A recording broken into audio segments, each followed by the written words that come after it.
this 4th of July weekend from Fenway Park, the Red Sox entertain the Angels in the last game of the series in a game that marks the halfway point of the season. Game number 81. Game number 80 they will try quickly to forget. 21-2 the score last night here at Fenway. Hi everybody, Dave O'Brien alongside Jerry Remy. Garen Austin will be joining us in just a little bit. It was the worst loss here at Fenway Park for the Boston Red Sox in 16 years, Jerry, so how do you forget it fast? Well, I've been involved in a couple of those, and I think everybody that's played the game of baseball has been involved in some of those, and they are embarrassing to be part of. There's no question about that. When you're on the field and you're playing, especially in front of your home crowd, you are totally embarrassed by it. But once that game is over and the third out is made, you have to very quickly turn the page the next day. And that's what's great about baseball. You play it every single day with an occasional day off. And you get an opportunity to come out and redeem yourself the following day. And that's what the Red Sox hope to do today. You know, when you look at a game like that, if the team had been playing well, it probably wouldn't be as bad. But they have not been playing very well recently. Then you get embarrassed in front of your home crowd, and that hurts. So you've got to go in. You've got to quickly say, we're better than this. We're going to go out tomorrow. We're going to prove it and hope to get something rolling again today. All right, it is game number 3 against the Angels. The first part of this homestand about to come to a conclusion. Gorgeous day at Fenway Park. Game 3, Sox and the Angels, coming up in just a moment.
Toyota.com, Toyota's website for deals. By Dunkin' Donuts, America runs on Dunkin'. The 2017 Kia Sportage. Visit anykiadealers.com to learn more. Digital Federal Credit Union. See what DCU can save you. Subaru, Retailers of New England. And by Southwest Airlines, transparency, low fares, and nothing to hide. Red Sox and the Angels here wrapping up this 3-game series as Sean O'Sullivan is on the mound, trying to get a series win. Junior announcer day, time to get the Angels lined up now from Dylan, brought to you by your New England Chevy dealers.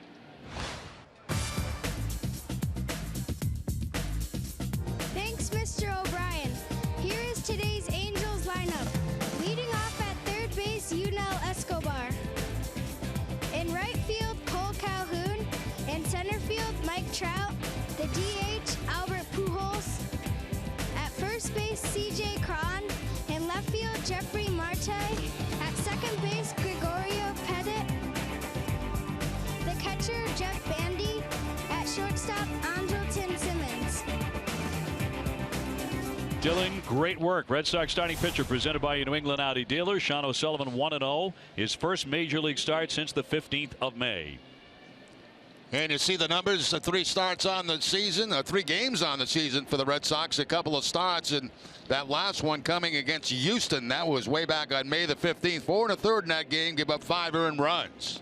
Today's umpires are brought to you by ToyotaCertified.com. It'll be Mark Wegner behind the plate, then Alan Porter, John Payne, and Paul Nart, the crew chief, around the bases. We're available. This telecast can be heard in Spanish by selecting the SAP button on your TV remote. SAP presented by ToyotaCertified.com. Search for your factory-backed Toyota certified used vehicle right now. Buenas tardes, amigos. Red Sox are hoping under these beautiful sunny skies to get a strong effort from O'Sullivan. He does have a .794 earned run average. Red Sox starting pitchers have failed to go 6 innings in 7 of the last 9 games. That would be a welcome change of pace if O'Sullivan can go long in this one, especially given what happened here last night. You mentioned the word embarrassing, humiliating. A couple of guys mentioned last night after that defeat, trying to turn the page quickly. And the first one is in there for a strike on Escobar. Well, Dave, that's exactly how you feel as a ball club. You know, you're out on that field. It seems like innings never end. You're totally embarrassed. You're playing in front of your home crowd, and you hope to turn it around very quickly the next day. There's a floater toward left center field, toward the alley. That's going to drop down for a base hit. Scooped up by Jackie Bradley, sending for second. Here's the throw, and they're going to get him. I'm not sure what Escobar was thinking, but he just gave the Red Sox a nice first inning gift. And that was a gift right there, because Escobar's got himself a sure base hit with Jackie Bradley out there. There is no chance he's going to get 2 bases. Bradley comes over very quickly, and you look at Pedroia. He's just waiting on Escobar. Not even a slide. He knows, he can see that it's in front of him. He knows he's out by about 10 feet, so he just tries to dance around Dustin Pedroia. So a break there for the Red Sox right out of the chute. Sox have had a couple of major breaks in this series. We talked about the interference play the other night on Friday that went the Red Sox way. Trying to capitalize now. Here's Calhoun swinging away mightily. Well, he has 10 home runs, hitting .285. Now you see where Bogaerts is playing. Even though there's 1 strike, he's in on the grass at third base, and that's in case there's a bunt. Very seldom do you see a shift put on where the shortstop is in on the grass for the possibility of a push bunt down on that side. The 0-1 to Calhoun. Trout on deck, and he pops that one up, twisting foul off third base. It's actually Bogaerts over to give it a look, and he'll make the play. The Red Sox defense is brought to you by Southwest Airlines. They are 10th in the league with 45 errors in 80 games. Marco Hernandez will be at third base. Xander Bogaerts, the shortstop. Dustin Pedroia at second. Hanley Ramirez, the first baseman. Left to right, Brock Holt. Jackie Bradley Jr., who had that assist. Mookie Betts, and catching is Sandy Leone. For Jackie, by the way, his 7th outfield assist. That's number 4 in the American League, and will bring up the red-hot Mike Trout. Well, when isn't he red hot? 327, 17 homers, 53 runs batted in. And the first pitch will be low for ball 1. He's hitting .439 in his last 14 games. I thought his double last night, the first inning on Buchholz, was a huge play in the game, as Clay was unable to get through that first inning unscathed. And then moments later it was Pujols brought up after the double, and he smacked the home run. Yeah, that's been the story of the Red Sox, hasn't it? Recently anyway. Here's the 2-0, and he drops it in there for a called strike. That slider right there from O'Sullivan. You know, sitting on fastball, 2 balls and no strikes, does not get it. Gets the breaking ball and takes it. Trout right now in a 9-game hitting streak, and there you see the slider right at the bottom of the strike zone and over the plate. He won't chase that one on the fastball. Pujols on deck. O'Sullivan trying to get them 1, 2, 3. We have said that so infrequently when it's been a Red Sox starter in the first inning. And it won't happen here. It's ball 4. So Trout is on with the walk, and of course he's always a threat to run. Yeah, 12 steals for Trout at first base. Now, what makes it difficult for Trout is, you know, he's got the ability to steal bases, but he's also got Pujols hitting behind him who can hit home runs. So you got to be very selective on when you go. Pujols last night with a 5 RBI effort for the 21st time in his career. 251, 15 homers, 55 RBIs. The future Hall of Famer who blasted that home run in the first inning to get their offense rolling, and they just never stopped. He takes in tight for a ball. That's interesting, Dave. I'm watching the lead that Trout gets at first base, and it's nowhere near the size of Mookie Betts' lead when he gets a lead. Now, you know, there's these dumb rules where they say, well, you got to get 8 feet, you got to get 9 feet. That's nonsense. You get what's comfortable for you. And of course, you were a base stealer. What was comfortable for you? I'm not exactly how far it was. It depended on the pitcher, you know, what kind of move he had, how big a jump I felt I could get off him, and what the thrower's catches on was like. So, you know, this rule where you get so many feet you're supposed to get, that's baloney. The right-hander's 1-1. There goes Trout. Waved at and missed. The throw down will not get him. He has the stolen base to get into scoring position. You know, obviously he's at a comfort level right there. He knows exactly where he is. Nowhere near the size lead of a Mookie Betts, but still no contest at second base. The head first slide, which he does an awful lot. That's his 13th of the season, and in scoring position for Pujols. We just don't see him enough because he is a beast. Oh, he's just an incredible baseball player.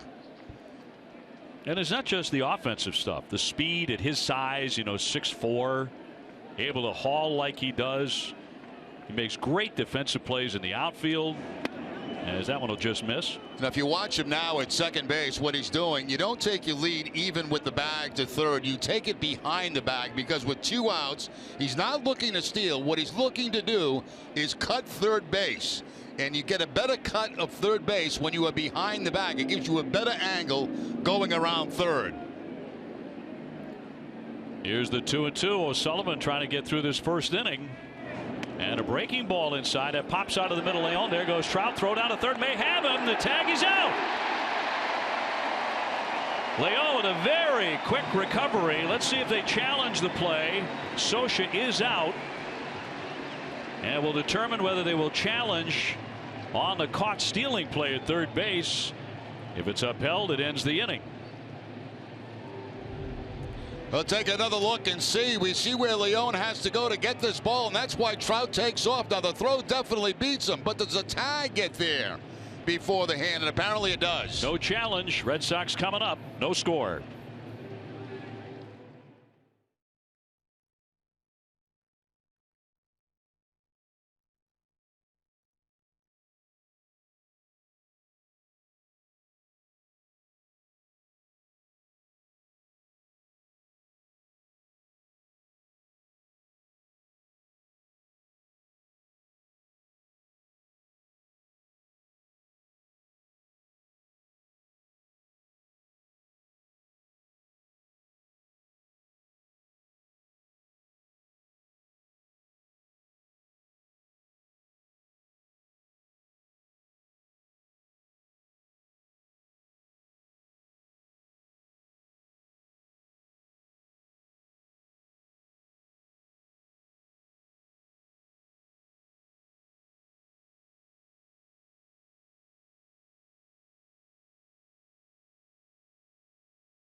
Pitcher is brought to you by McDonald's. I'm loving it. Right-hander Matt Shoemaker, 3-8, a 4.12 ERA, but he went 0-3 in June with an ERA of 2.14, so it's a little misleading. Yeah, the last 9 starts, he's 2-3 with a 2.15 ERA.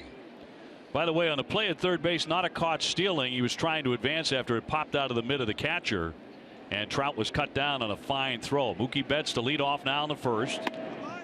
Mookie hitting .296 with 17 home runs, hit number 17 last night. He was 3 for 5, had 2 doubles as well. That was lost in that defeat, that he had a very nice night. The 0-1 pitch, and popped him up.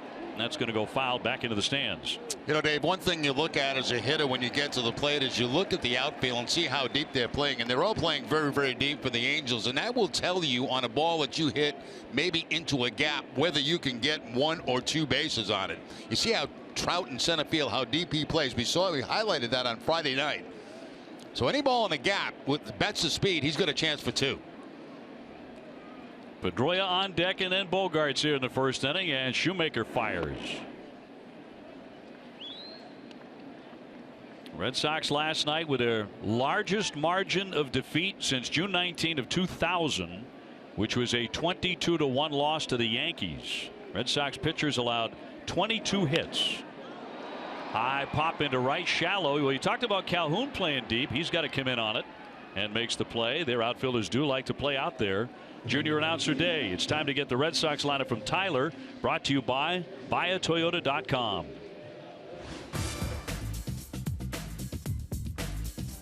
Thank you, Mr. O'Brien. Here is today's Red Sox lineup. Leading off in right field, Mookie Betts. At second base, Dustin Pedroia. At shortstop, Xander Bogaerts. The DH, David Ortiz. At first base, Hanley Ramirez. In center field, Jackie Bradley Jr. In left field, Brock Holt. The catcher, Stanley Leon. And at third base, Marco Hernandez. Tyler, thanks, buddy. Dustin Pedroia knocking one deep, but foul down that left field line. Yeah, got a pitch inside, and that's a ball that he can get out in front of, and he's got some distance on it, but certainly hooking it too far left of the foul pole. Pedroia hitting .301, 7 home runs. Looking for his first home run since the month of May, and that's fired in there for a strike. He has hit safely in 7 in a row. Pedroia made a number of really nice defensive plays last night that no one will talk about. Bogaerts next, the 0-2. Fastball rising that time, 94 miles an hour from Shoemaker. That changeup, that's a split-fingered fastball he throws. He brings the 1-2, popped him up into short center. Again, a long, lengthy run in here by Trout. He's going to get there to make the play for the second out. The Angels defense is brought to you by DraftKings. They are 13th in the American League, 52 errors in 81 games. Escobar at third base, Simmons the shortstop, Petit at second, and Cron at first. Marte in left, Trout in center, Calhoun in right, and Bandy doing the catching. And a hitter will be Xander Bogaerts at .334. He's cooled off a bit. 0 for 7 in the series. And he's now dropped down to 3rd in the American League batting race. That has happened all of a sudden to Xander. He's 21 points behind Altuve, and David Ortiz has gone past him. So trying to heat up again, and he looks at a strike. Now he got fatigued on that last road trip. There's no question about that, and I think that hurt his swing. 2 down on the 0-1. Right through it. That's that splitter right there. Now there's not a lot of dip to it, but it's off speed enough to really fool hitters. There you see the split grip. Keeps it inside. Not a big dip to it, but off speed. 0-2. He buried that one. Another splitter at 87. So Big Papi has moved on by him, and Altuve could not be any hotter right now for Houston. He is a great hitter. Maybe 5'6". Here's the 1-2. Tag toward the wall. Racing back is Marte. Is going to play it off the green. Bogaerts digging for second base, and he slides in with a double. I'll tell you, this is something you do not see very often from Xander Bogaerts, and that's when he's got 2 strikes on him and a pitch away from him. Look at the location of the pitch, outside part of the plate. Now, the majority of the time, he takes that ball to right field. This time, he hooks it. It doesn't look like a Bogaerts swing, but it's good enough to get a man in a scoring position with 2 outs. That is a very unusual looking swing from Xander. Most of the time that pitch, especially with 2 strikes, goes to the opposite field. Double number 22 will bring up David Ortiz. Opportunity for the Red Sox to get on the board first here in the first inning. Ortiz was 0 for 3 last night. On Friday, hit that searing line drive past the pesky pole. His 522nd career home run.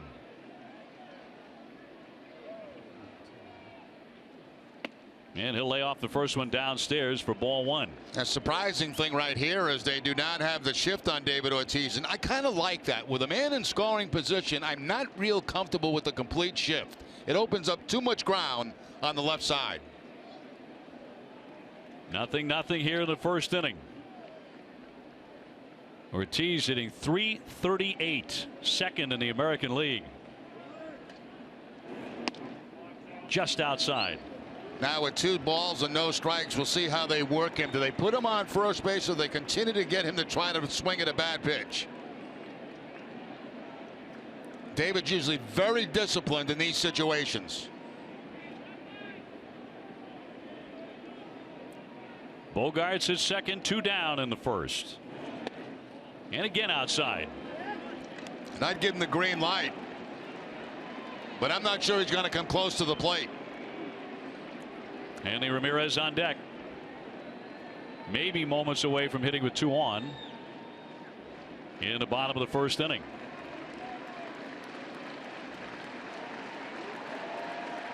If it's close, we'll see if he's hacking the 3-0.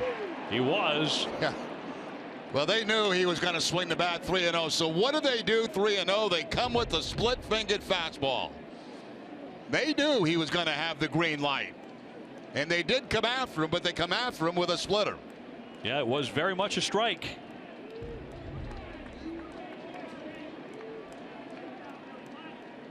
And now the 3-1 from Matt Shoemaker. He fouls it away, and he took quite a hack on that fastball. This greater coverage of baseball brought to you by T-Mobile. All-time ranks for Albert Pujols and David Ortiz. That is a lot of home runs between those 2. David with 19 this season. Ortiz already with 31 doubles. He had 37 all of last year. 3-2. Line into right field, coming on Calhoun, and he's there to make the play to retire the side. 1 man left, no score after 1.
Scoreless here at Fenway Park. I'm Garen Austin. Hi, everyone.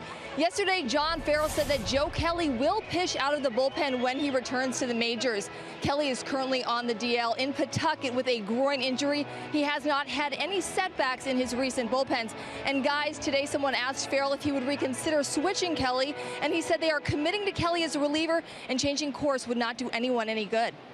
All right, Garen, thanks. That's fascinating. It's been talked about for a while.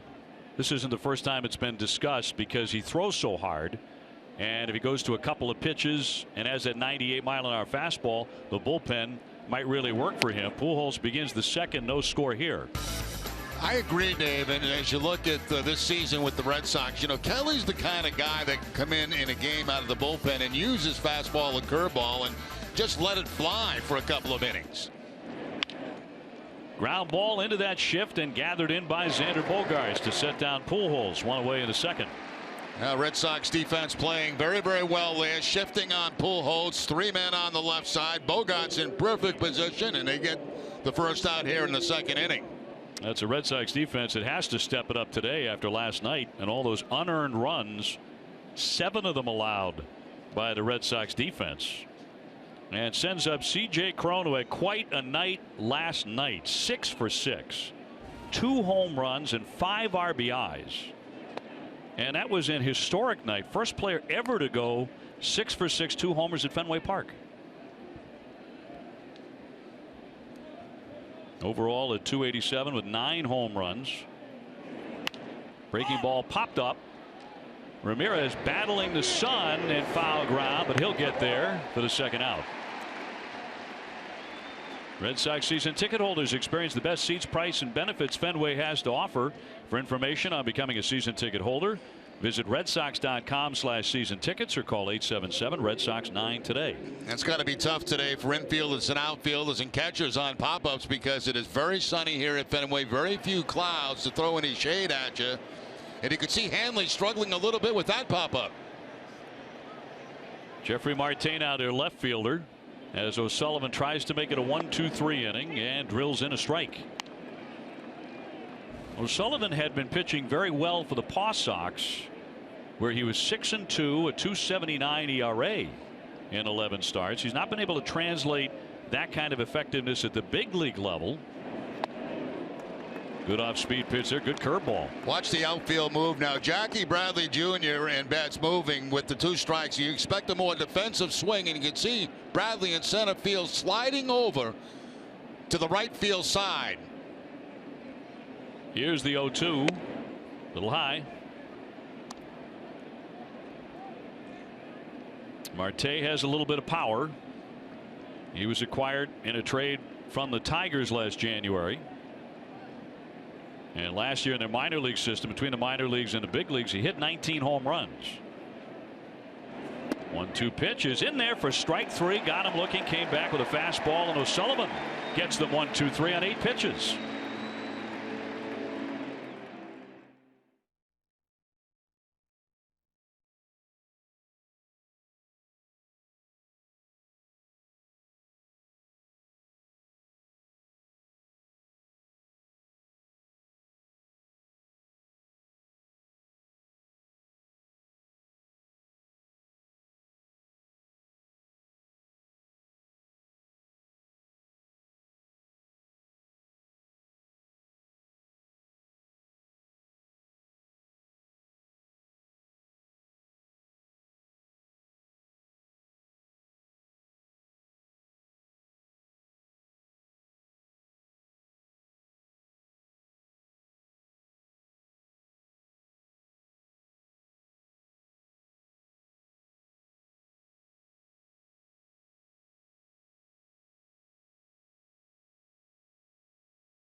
By Toyo Tires, Hanley Ramirez last 9 games he's been locked in. 387, 3 homers and 7 runs.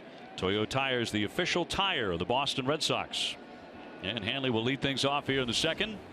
Jerry Remy, Dave O'Brien, and Garen Austin with you. Game 3, Red Sox and the Angels. A cut and a miss from Hanley, who returned to the lineup with a couple of doubles last night. Well, that swing that he took at Tampa Bay when he kind of strained that side was a chiropractor's dream. I thought for sure he had messed up his back. Yeah, I thought he was going to be out for a long time, straining an oblique, and that could be a very painful injury. 0-1. A ball and a strike. Jackie Bradley on deck, and then Brock Holt, who's back in there this afternoon. So far, he has not seen a fastball, a slider, and a split in the first 2 pitches. Shoemaker loves that splitter. He throws it a ton. Fouled away. Surprised he was a little bit late on the fastball, and it's because we just mentioned he hadn't seen a fastball yet. And very late on that fastball, the runner counts to 1 ball and 2 strikes. A couple of years ago, it looked like Shoemaker was going to emerge as a big star for the Angels, didn't it? He won 16 games. Yes. He finished second in the American League Rookie of the Year balloting. Cut on and missed. He went right back to that split to get him. He strikes him out. Once again, that nasty split-fingered fastball, as you can see, it looks like a strike. It dips out of the strike zone. That was probably the best one he's featured so far here early in the game. Cold Hard Facts brought to you by Clean Crisp Coors Light. He went 0-3, but with a 2.14 ERA last month. One of 2 pitchers all time to go winless in a month with an ERA under 3 and have 45 or more strikeouts. Just picked up his first K to get Hanley Ramirez, and that brings up Jackie Bradley. I'll show you the difference now on the shift where the Angels play their third baseman Escobar. They play him at the normal position, but he's in just in case of a bunt. Now he'll move over a couple of steps as Simmons goes over to the right side, but look where Escobar is. You saw Bogarts earlier in the ball game, but he was more toward the shortstop side. Now when this count goes to 2 strikes, he'll back up. No score here in the second. Brock Holt will be next, and that's going to miss for a ball. Jackie at 293 with 13 home runs. Last night he was 0 for 4 and a 2-1. High pop up into left center. Marte was over there anyway, and he puts that one away for the second out. Sox fans looking for the best seats to the biggest games. Check out the official Red Sox ticket resale marketplace. It's RedSoxReplay.com, the best place for season ticket holders to sell their tickets when they can't make it to the game.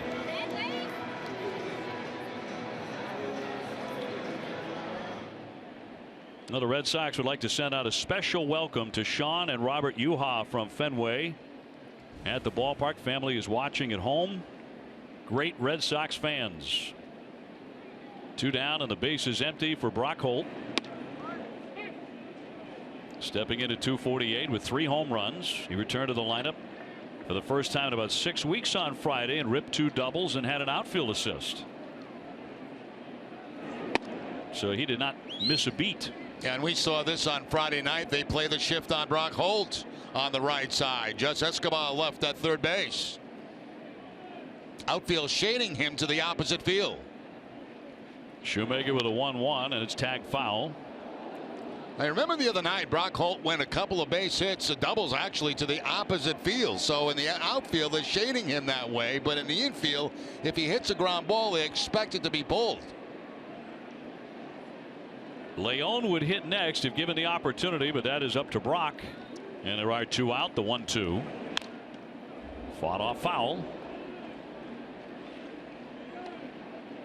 You're talking about Shoemaker, how good he was a couple of years ago, and he won 16 games. Last year he didn't get nearly the same run support, and he's not this year either. Last year he went 7-10, and he gave up a lot of home runs. Allowed 24 homers, so that is an issue for him. 1-2 pitch. 2-2. I love how they make adjustments on hitters, and if you look out to Marte and Trout in the outfield, look how close they are together, and that's exactly where Holt went on Friday night, between those guys for doubles. 2-2 coming.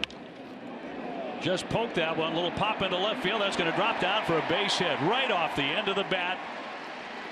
As gentle as you please for a single. Now give credit to Holt, because that's a good split-fingered fastball, and he avoids the strikeout. And the old saying is, if you put the bat on the ball, something good might happen, and that time it did. That ball was outside, it was down, not a strike, but a little flick of the wrist by Brock Holt will drop it out in front of Marte in left field for the base hit. The Red Sox with their second hit. So the inning does get to Leon, hitting .452 with a homer and 6 runs driven in. Sandy with a 2-run homer on Monday, his first with the Red Sox, so he's showing a little power too. And he'll ask for time. Scoreless in the second inning.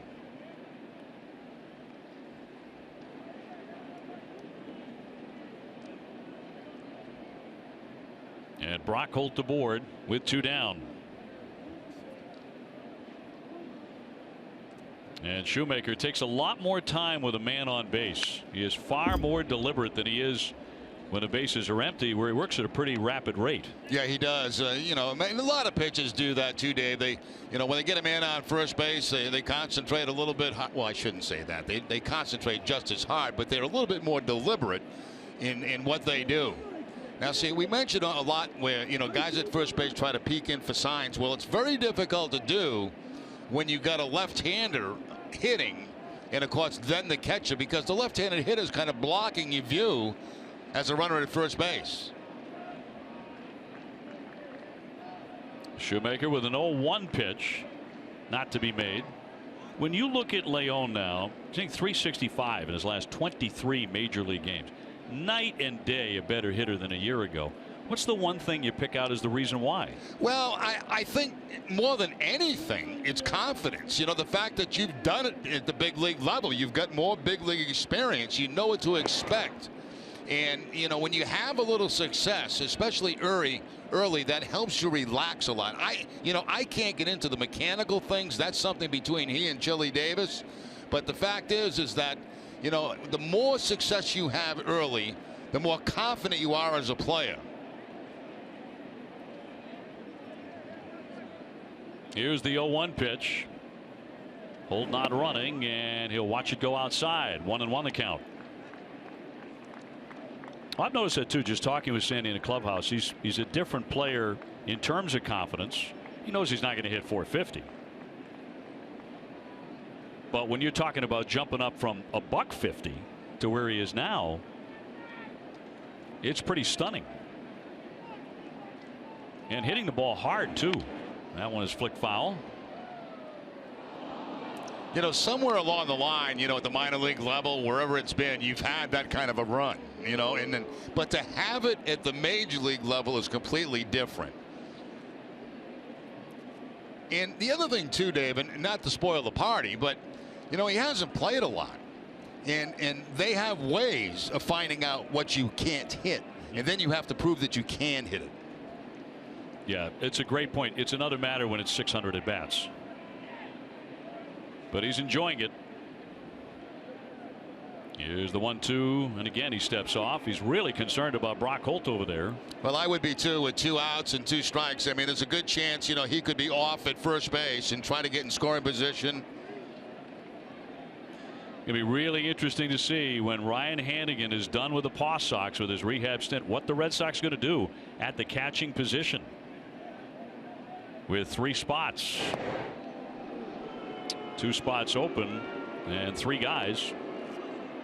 It's tough about the 1-2 count as a base stealer at first base. You're always worried about the pitch out because you got some pitches to play with. And so, you'd like to get in the scoring position, but you're always worried about the pitch out. And that's the signs right there that Socha is giving.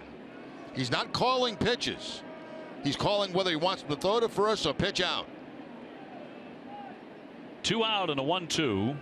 to Sandy Leon, a runner holding and a pitch out, and he's not running anyway. 2-2 the count. That's exactly what we were talking about. When you see managers in the dugout, going through their set of signs, and we'll see it again with Scioscia. He is not calling pitches for the game. He's calling what he wants the catcher to do. Throw to, have the pitcher step off, have him throw to first, pitch out, and he's using these signs. And I think the key there for the signs, the 1, 2, 3. Now the 2-2 to Leon. Hernandez on deck. And another throw over. Yeah. It's kind of what we expect.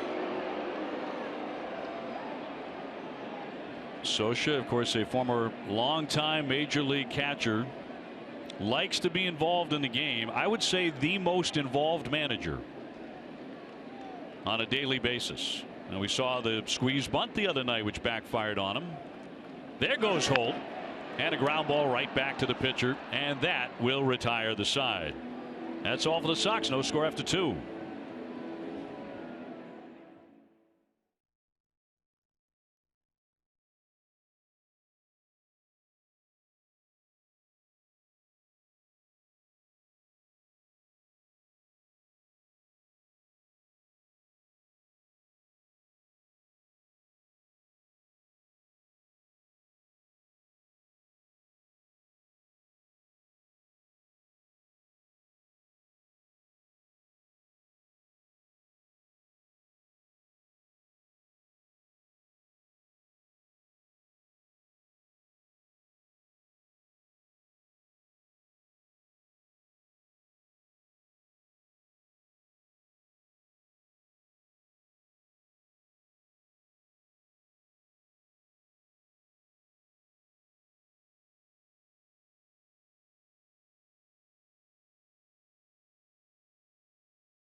Presented by that man, Joseph Abboud, available at Men's Warehouse.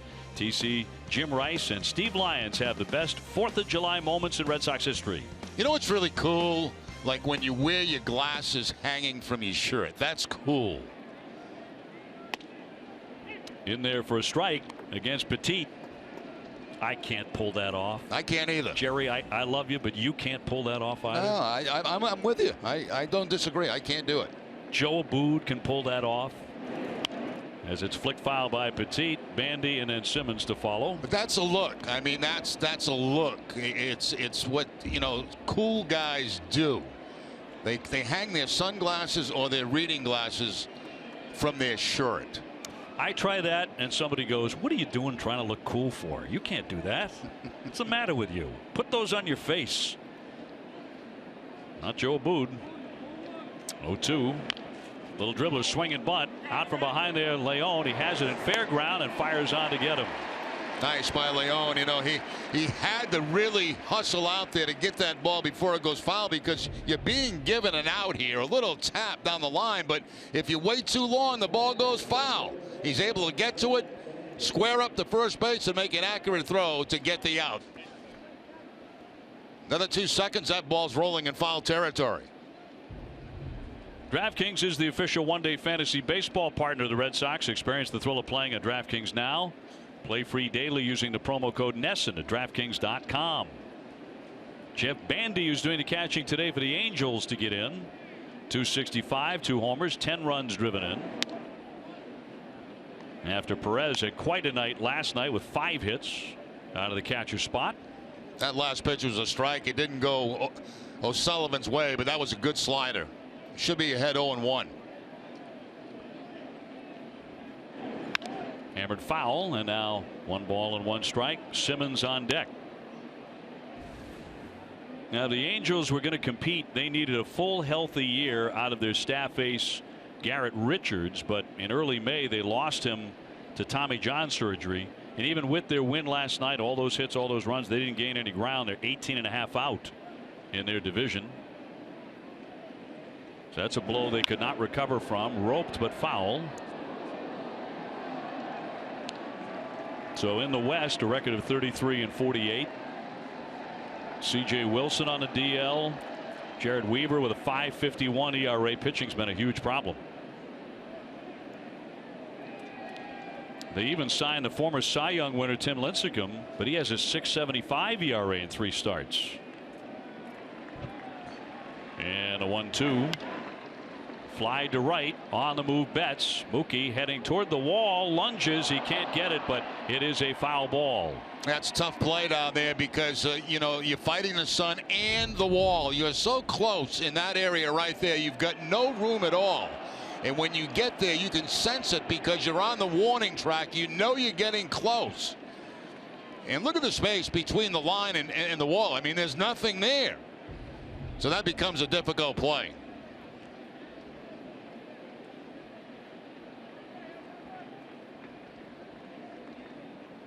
One and 2 on Bandy. It has been a highly disappointing season for this Angel team. They went 85-77 last year, and they were in the postseason hunt till the final days. Does not look like that'll be the case this year. The 1-2, all even now. No score here in the 3rd inning. Toronto has an early lead against Cleveland, 3-0. They're in the 3rd inning. Indians finally lost yesterday. And a breaking ball will get him. That hits him. Wasn't much effort to get out of the way of that, and I think that's got O'Sullivan a little ticked. A hit batsman puts him on. See more and more guys do this now because they wear the body armor, and there's no point of getting out of the way. Now, no armor there. He just puts that elbow down and takes one off the side of the arm and reaches first base. Yeah, the rules say you're supposed to make an effort. Yeah, you're supposed to make an effort to get out of the way, but it's almost never called. I think I've seen it called once in 26 years. So here's Simmons, their outstanding defensive shortstop, the Gold Glover. 238 with a homer, 13 runs batted, and made some play here yesterday on a pop up to left center field, going a long way out there to snatch it. You know, sometimes you can tell by infielders what pitch is coming, and that time the fastball was coming, and I could tell by the way Pedroia was moving. Now that's something you have to do very late. 0-1 breaking ball, bunts. O'Sullivan off the mound. He'll throw it, but late, and he's safe, and down to second is Bandy on an outstanding bunt from Simmons for a single. Yeah, nice job as he gets a breaking ball and dens it right down that 3rd base line, and really O'Sullivan's the only guy that had a chance.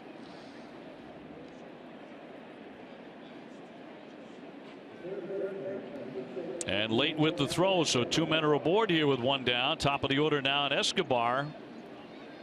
Now watch Pedroia at second base. A breaking ball is coming, so he is going to go to his right, as you can see, because they expect him to pull the breaking ball. Of course, instead it was a bunt. He's going in that direction because he reads curveball. So he's expecting him to hit the ball and pull it. Now on the pitch previous to that, he took a step to his left because it was a fastball. Only 1 away. That'll be in there for a strike. Now, one thing you have to be careful of when you're doing things like that is you can't do it too early to let the hitter see you. One guy that did it early in his career that you could read, Cal Ripken. There's a lot of talk about Ripken being the guy who called a lot of pitches from shortstop in his day. Talk about a guy who was involved in everything. Escobar's been a hot hitter. .328 his last 44 games. He helped the Red Sox in the first inning.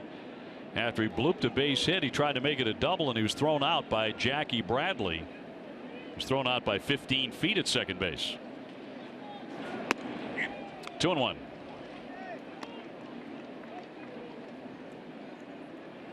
In O'Sullivan's career, he's been hit hard by the Angels. 2 appearances, 8 1/3 innings, 14 hits, 8 earned runs.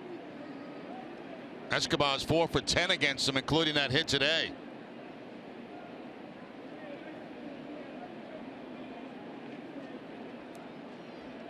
And a right-hander's 2-1. Fouled away off the breaking ball. Another slider. Somebody made a really nice play.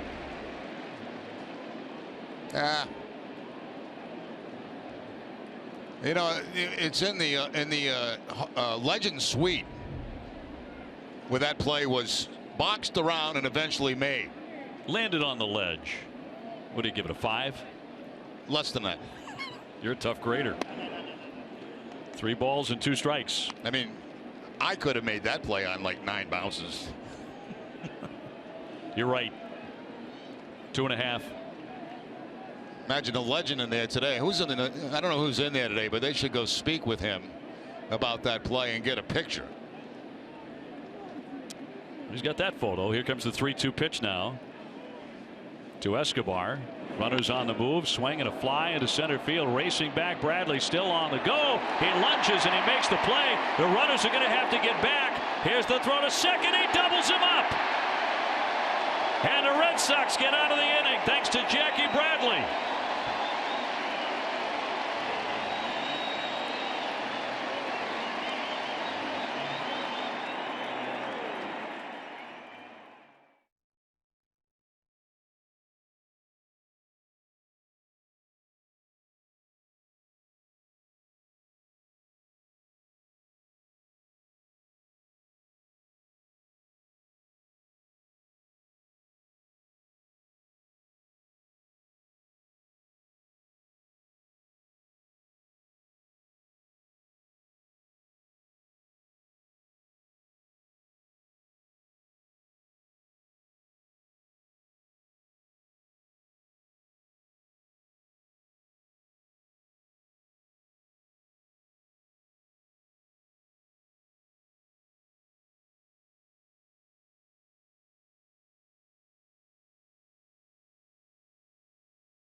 Off, so Bradley knows that. He sees the runner leave from first and second, so he knows they're on the move. Now contact is made. The great jump.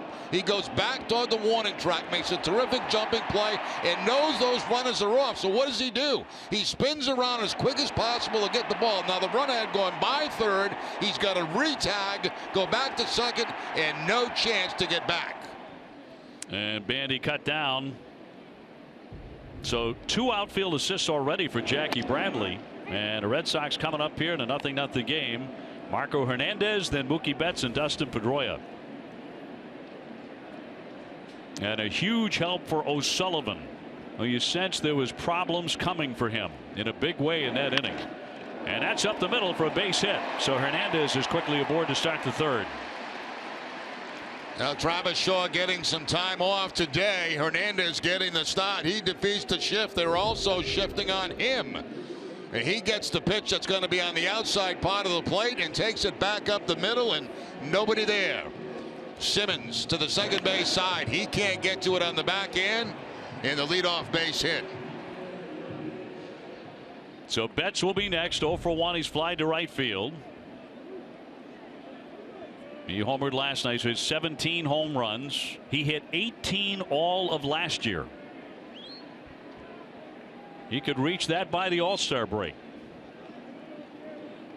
0-0, but the leadoff man is on. Cut and a miss for strike one. Yeah, I'd like to see them right here play a little hit and run, but you know it's hard with Mookie Betts because he has that ability to put 2 scores on the board very quickly with one swing of the bat. But the Red Sox have played exciting baseball to this point. You know, I say keep it up, apply some pressure.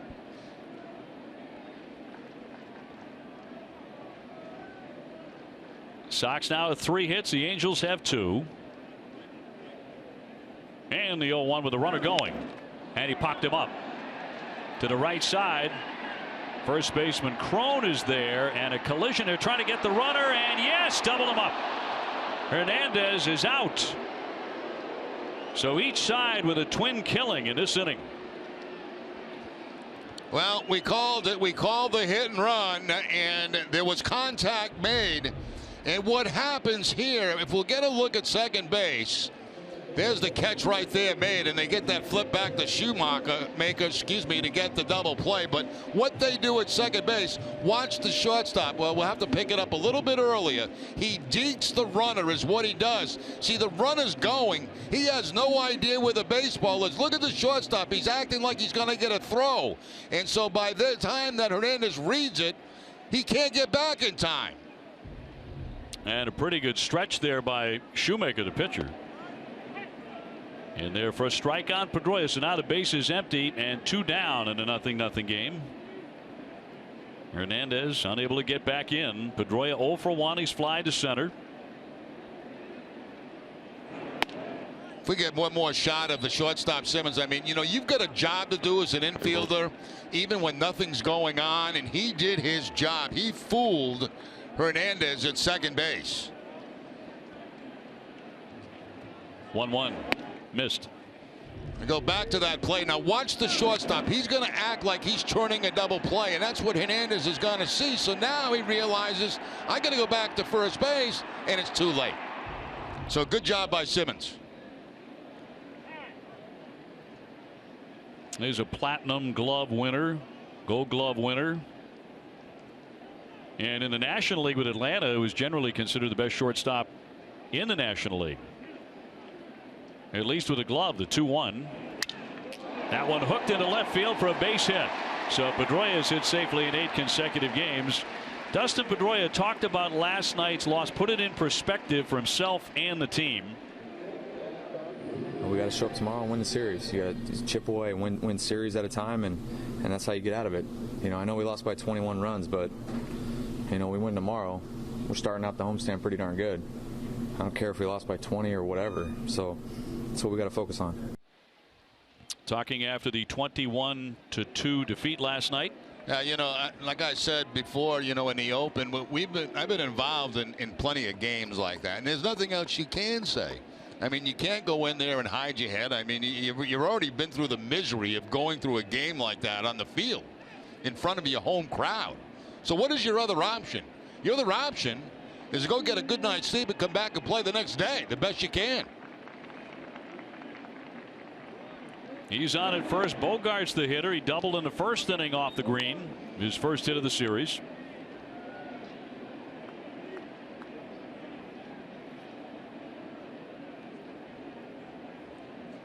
David Ortiz on deck.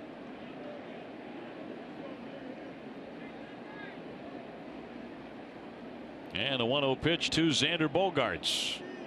On his way to an all-star appearance at this point. Hammered that one to third base, but scooped by Escobar into second of the fourth to retire the side, and the Red Sox do not score.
Red Sox game this year, and enjoy one of Fenway's special pregame spaces that accommodates as many as 200 guests. For tickets and more information, visit redsox.com/groups. Well, despite a couple of hits, the Red Sox do not score, so it's on to the fourth. 0-0. Red Sox and the Angels finishing up this series. First three in a 9-game homestand. Jerry Remy, Dave O'Brien, and Garrett Austin with you. And Cole Calhoun will lead things off. He popped a short in the first inning against Sean O'Sullivan. And thus far, O'Sullivan has been pretty effective.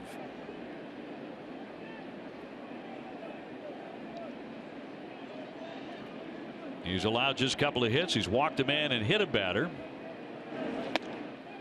And that's in for a strike. He's one of those guys that throws across his body. You know, he steps toward third base and then the ball comes slinging at you from that direction.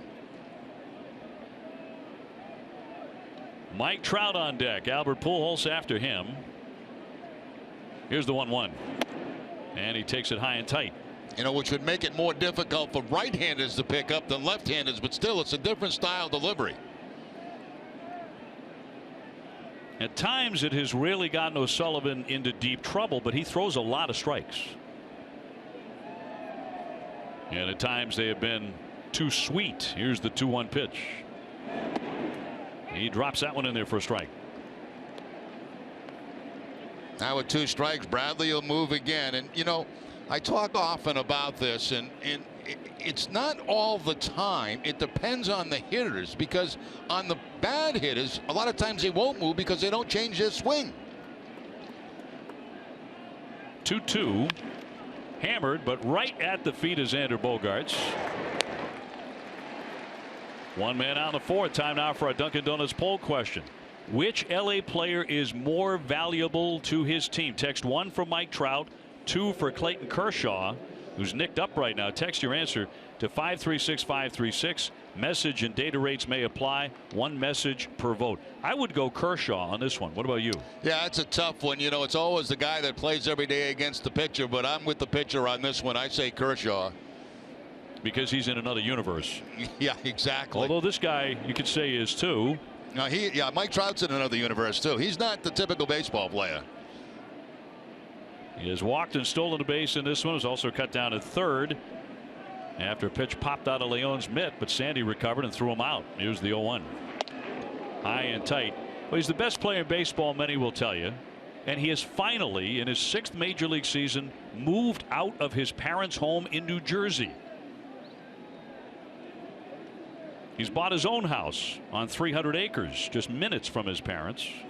He's finally moved. All these years, Jerry, he's been living with his mom and dad. Well, why not, right? I mean, you got a lot of money. You like mom's cooking. You know, why, if you like your room, why go anywhere? If you like your room. He said it was just time. I figured it was time to get out of the house. Now that I'm worth about $300 million. Yeah, you don't have to do your own wash. I mean, there's a lot of benefits to staying home. But there's also benefits to being by yourself, too. I hear you. Garen will have more on Mike Trout in just a moment. The 1-2 breaking ball is inside. Pujols on deck. I know they're going to miss him, though, mom and dad. He's only minutes away. But 300 acres, it might take a little longer to find him. Well, I'm sure he bought him a vehicle to get there. SUV. 2-2 coming. Now 3-2. Well, Sullivan's tried everything inside in this at bat, with the exception of 1 pitch. He's tried the fastball in there and also trying to leave the breaking ball inside. If he makes a mistake with that, it could be dangerous. Fastball away. Oh, just a little bit high and missed with that one for ball 4. So it's the 2nd time he's walked. Let's go to Garen. OB, Jerry, the most recent All-Star game voting came out last week, and the top 3 names to start in the outfield for the American League: Mike Trout, Jackie Bradley Jr., and Mookie Betts. I talked to Trout earlier, and he said he's been keeping his eye on JBJ and Betts. He said they're both having great seasons, and they're so much fun to watch, and we'll have to keep our eyes out to see who makes the cut. The team will be announced on Tuesday. And guys, a big day for Mike Trout yesterday. He actually got engaged, and I would say it's a good time to move out of mom and dad's house. Yeah. First time I had heard that. So congratulations to Mike Trout. Definitely time to move out now. Yeah. Well, yeah, you're right. Thought that last pitch by O'Sullivan very dangerous. One that Trout may have jumped all over. He took instead for ball 4. Hanley has to lunge on that throw. Pujols 0 for 1. And Trout already has a stolen base on the day, his 13th of the season, and of course he'll be looking to go again, even with Pujols at the plate.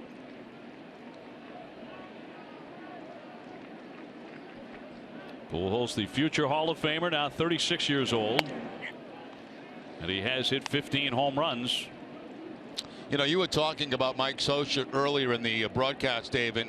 As a defensive player, I always hated playing against guys like Scioscia because you never knew what he was going to do. He likes to run. He likes to hit and run. He loves to squeeze. He does all kind of things to put pressure on the defense. Oh, Trout was leaning. He was leaning that time. But he makes it uncomfortable for you defensively. You've always got to be on your toes about something. There's a little lean you see towards, like a little flinch, but he's able to get back in time. So there's constant pressure on the defense against Mike Scioscia. Back in again. O'Sullivan trying to keep him anchored to first base. No score here in the 4th. Now the danger of that is you pay so much attention to Mike Trout you forget who's hitting, and it's a pretty good hitter in Pujols. 3-time National League MVP, won it in 05, 08, and 09 with St. Louis.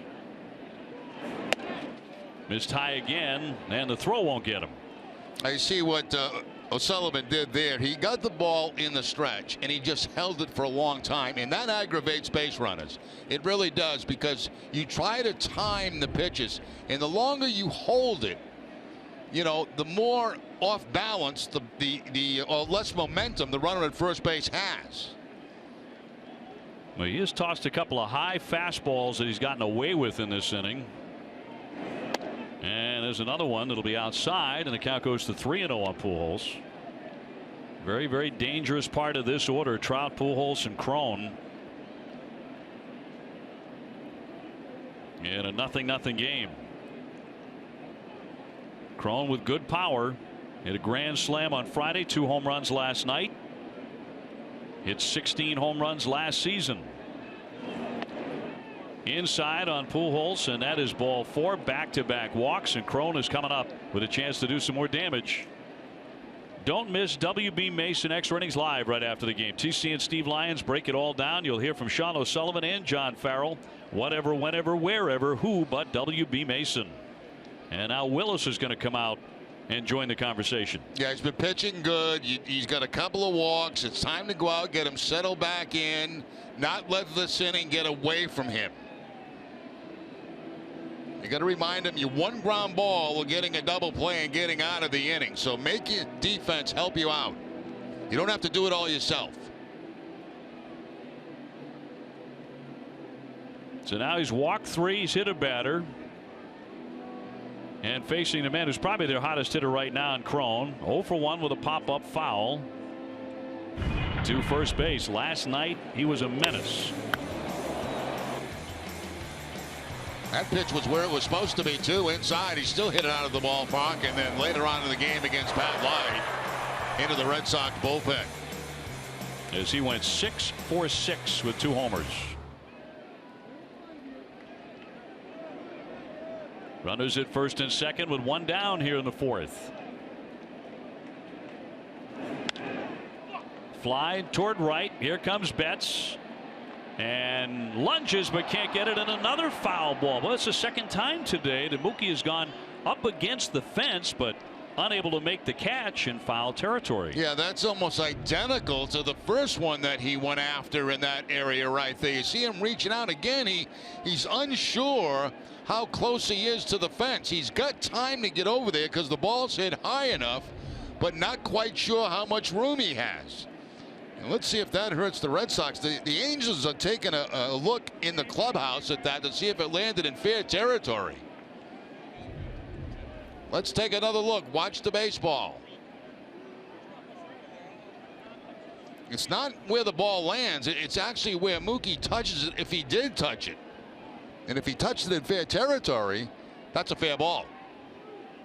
So Socia getting the word from his video man back in the clubhouse. Let's see if they mean to challenge this. It's taking a while. Yeah, it's a tough one to see. It really, anything down in that corner is very difficult to see.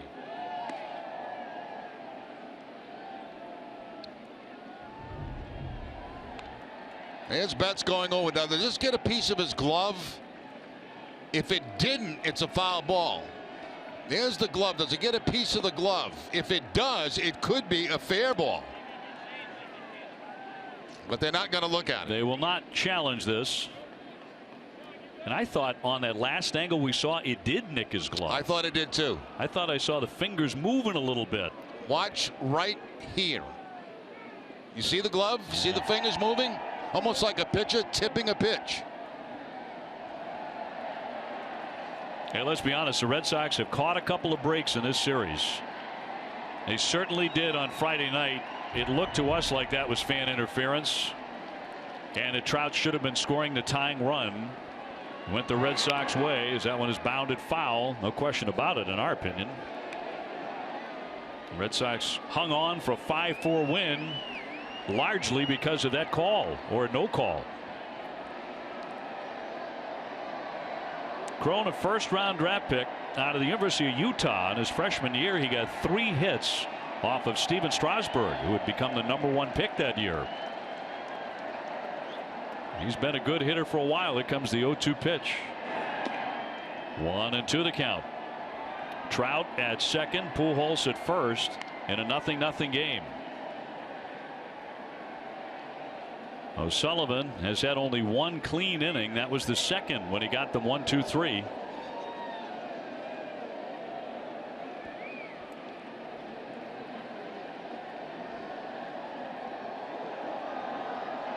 Only 1 man out. Runner at second goes, swinging a ground ball up the middle. Pedroia tapping second onto first and turns the double play.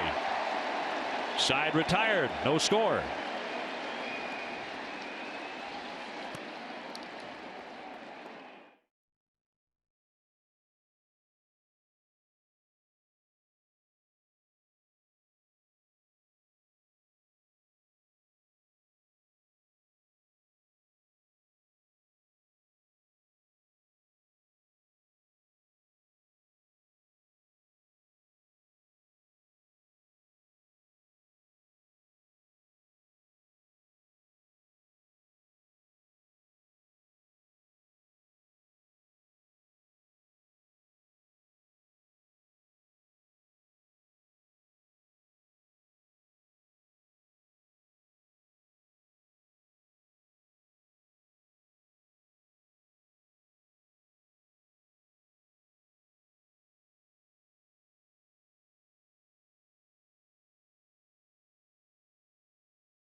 No interest on anything at Jordan's Furniture. Furnish one room or your entire room. Best of all, you get to enjoy it right now. Visit Jordans.com for details. At Fenway, scoreless to the bottom half of the 4th inning. And David Ortiz will start it against Matt Shoemaker. He'll be followed by Hanley Ramirez and Jackie Bradley. Winner of this one takes the series. And Ortiz takes a ball. He lined out hard to the right fielder his first time up. Now see, this time without a man in scoring position, they have the complete shift on. They moved Simmons to the second base side. When there was a man in scoring position, they didn't go into the complete shift. 1-0 pitch, and he'll take a ball. Ortiz now number 19 on the all-time home run list at 522. Next up is Jimmy Fox at 534 and Mickey Mantle at 536. And a 2-0. Now 3-0. Again, I would give him the green light, and again, I wouldn't expect him to get a fastball. But you got to give David the green light. Last time on 3-0, he got that split. That split change. Waved at and missed. Yeah, he got a fastball, but not in his zone. You know, he should be looking middle in that situation. He probably expected the splitter again, but didn't get it. Got the fastball and was late on it. So that's how one at bat can move into the next at bat. Here's the 3-1. Foul tipped into the mid as he wailed away on the split. Yeah, just location that time, keeping the split away from Ortiz. It was not a real good one. It stayed up in the zone, but it was in a good spot away from Ortiz. This crowd wants some offense. 3-2, and he walked him. So David Ortiz is on to begin the 4th inning. Tuesday is Stars and Stripes cap night at Fenway. The first 15,000 fans receive a Stars and Stripes baseball cap courtesy of Stop and Shop. For tickets and more info, visit redsox.com/tickets or call 877-RED-SOX-9. Ortiz aboard. Times on base 3,125 in franchise history. So number 5 on that list. Closing in on Jim Rice. And Hanley Ramirez will step in. He struck out in the 2nd inning. No score in the 4th.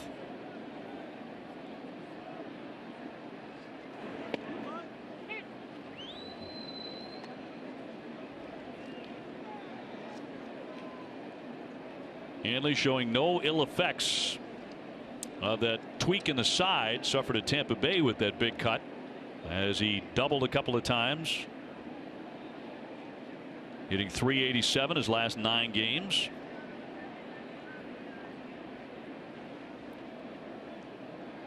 And the 0-1 would not chase. See what the first baseman's playing, Crone. He's playing well in front of David Ortiz, not holding him on, but playing just in front of him, and that increases his range over there. There's no need to be on the bag with Ortiz because it's unlikely he's going to run. But you stay close enough where the pitcher can still throw over if he'd like to, but as a first baseman, you increase your range. Jackie Bradley on deck. Nobody out. The 1-1. With that off-speed pitch, and that time a slider at 83. Yeah, good spot too. Starts it over the middle of the plate and breaks to the the left-handed batter's box, as you can see, and Hanley completely fooled on that. See that kind of swing, you may want to come back with the same pitch. Shoemaker's been their tough luck guy. They have not scored for him. Excuse me, Dave. I think they go into the split. Again, they have not done it today. Here comes the 1-2. Popped it up, but back foul and out of play. Let's go back last inning. We talk about speed, but speed this time cost him a double play. Look how Pedroia has to hold on Trout at second base. Now contact is made, and Pedroia is going to be right there to turn a double play. So, you know, they say speed kills. That inning, speed killed a rally because it put Pedroia right in a spot to catch that ground ball and get the double play. And got the Red Sox out of the inning. A ball and 2 strikes on Hanley Ramirez. With Ortiz aboard at first after taking ball 4. And he lets it go down low for a ball. 2-2.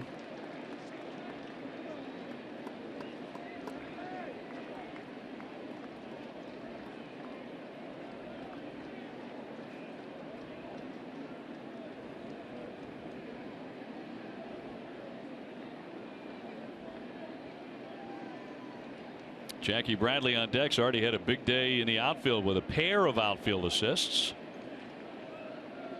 2-2. Up the middle, threw for a base hit. Simmons couldn't reach it. And Ortiz trots to second and stops there. So the Red Sox have something going on. First and second, nobody out. And time now for our tools of the trade presented by Stanley. Two beautiful plays by Jackie Bradley. First of all, early in the ball game with Escobar at the plate, I mean, he just tracks down the ball to his right, makes a throw to Pedroia near, waiting on Escobar. Then he takes extra bases away, knows the runners are off, spins, throws, and doubles up. Bandy at second base. Stanley, the official tool of the Boston Red Sox. Red Sox playing much better defense, at least through this point in the game, than they did last night, when they were charged with 7 unearned runs. That's the most in 6 years for the Red Sox. Bradley 0 for 1 with a fly to left. Third baseman Escobar is in against a bunt. Cut on and missed. He's done that to Jackie a couple of times with that splitter at 83 miles an hour. You know, they have Escobar in at third base. As we look at the pitch, it's a split-fingered fastball, but Escobar's in. Bradley's not going to be bunting. I mean, that would be ridiculous at this stage of the game for the Red Sox to do. I don't know why he's in that close. And Jackie has not bunted very well. We were kind of hoping he wouldn't bunt again. Play on. Ortiz will dive back in safely. You know, I mentioned this before, Dave. Those are the guys you put pickoff plays on against, the guys that are not real quick, because it takes them longer to get back to the bag, and they try to get a bigger lead. You can see Ortiz trying to get a big lead at second base, so he becomes more vulnerable than a guy with speed. Ortiz and Ramirez aboard. 0-0 here in the 4th inning. Escobar staying in on the grass at third base. Into the dirt to make it 1-1. Still no sign of a bunt. I don't think you're going to see one, and we'll see if Escobar does move back. Now he is going back about even with the bag, which makes more sense to me. Bradley looking for his first hit in the series. He is 0 for 5. Going back to yesterday, I think his first hit in the last 2 days.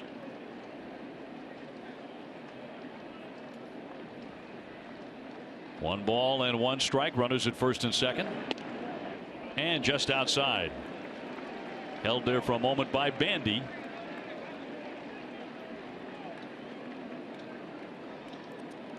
For Jackie Bradley, of his last 70 hits, 36 have gone for extra bases.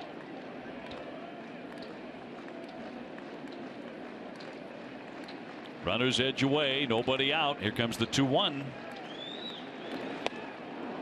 Right through it, 2-2. First fastball he's seen in this at bat, and it was not a good one. It was down below the strike zone. He had seen 3 previous pitches. They were all split-fingered fastballs. He finally gets the fastball, but no contact. May go back to the splitter. That has been very effective for him really all afternoon.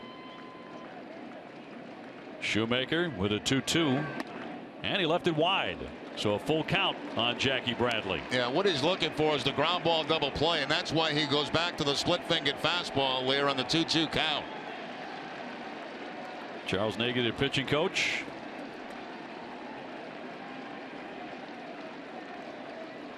Both sides very quiet offensively so far today. This crowd wants to get noisy. And a payoff pitch. Fouled away. A little trickler.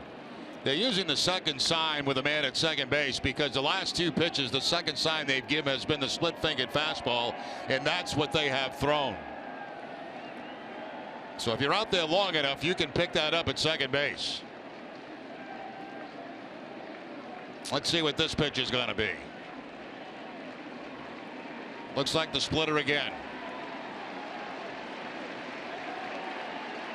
And Sun is ducked behind the clouds for the moment. Here comes the 3-2. Caught on and missed, and he strikes him out. And you were correct. He went right back to the split. Yeah, using a second sign. And they may switch up now, but here's pitch by pitch against Bradley. 3 splits in a row to start him off. A very good one. One that bounces, and then another one that stays away. Now he goes with the only fastball Jackie's going to see. Back to the split. Split away. Split that's fouled off. And then the split to put him away. 6 split-fingered fastballs, 1 fastball. Trying to get a double play. Big out in the inning for Shoemaker. Here comes Brock Holt, who singled his first trip. He'll take a ball. Let's see if they're still using the second sign with the man at second base.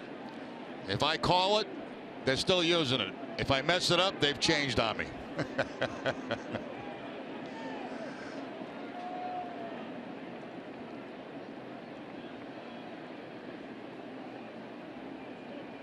Fastball away. Now let's see if they mess me up. Here comes the 1-0 from Matt Shoemaker. And on the hands. They're still using it. It was supposed to be away, but it stayed inside. If you're at second base and you're a base runner, I mean, this is something you can very easily pick up. Some hitters want to know.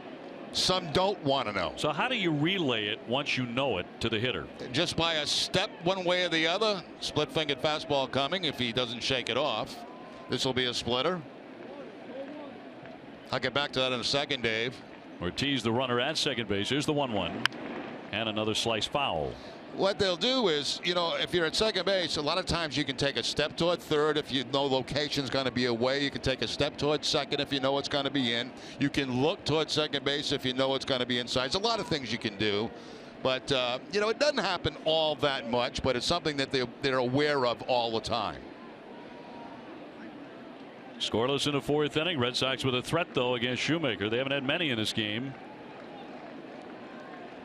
Brock Holt took a splitter away and flicked it into left field his last time up off the end of the bat. Yeah, 2 different sets down. I think it might be a breaking ball. No.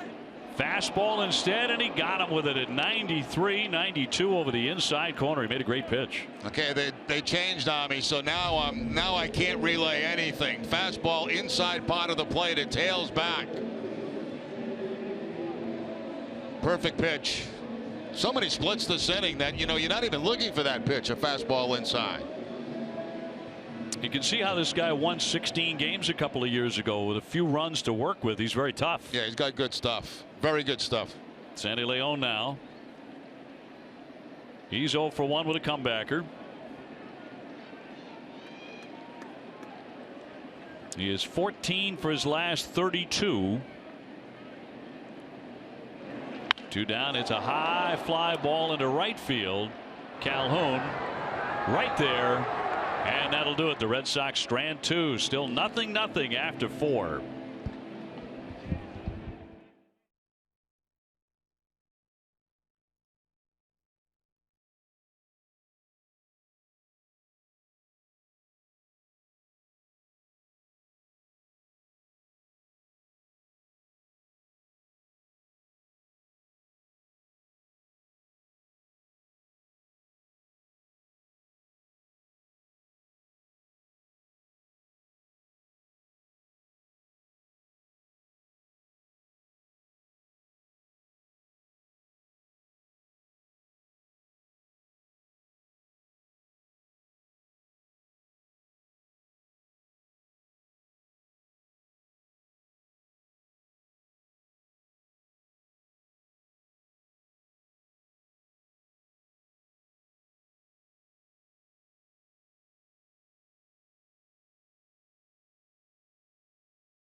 Presentation today following our Red Sox coverage. Nesson Clubhouse presented by Delta Dental of Massachusetts.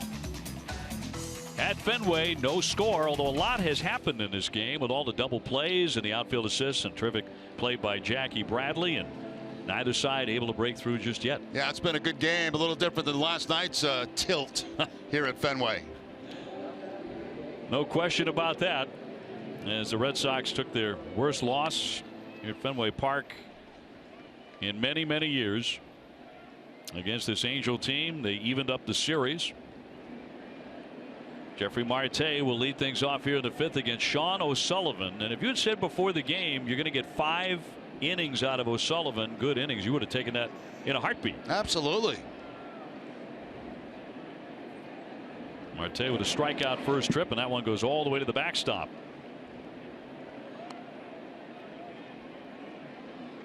Gregorio Petit and then Jeff Bandy, the backup catcher.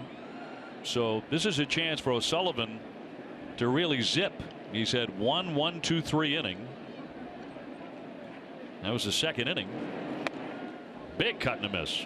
I'll tell you, if I'm Marte right now, you know, I'm thinking about bunting down to third base, because look where Marco Hernandez is playing. I mean, he's almost back on the grass. I mean, you can make a bad bunt down to third base and beat it out.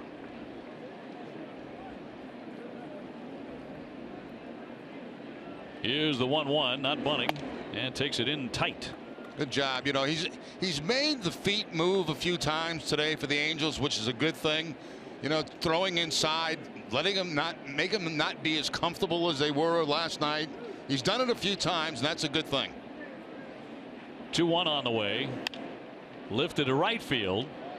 Easier play for Betts here. He'll make the grab for the out. Stay tuned after the third out of this half inning for the mid-5th studio show presented by GMC with TC and Steve Lyons. 1 out for Petit. Watching last night's game, and in particular that 11-run 7th inning, I was thinking about a conversation you have had more than once this year about, you know, either knocking the other guy down or making them move their feet.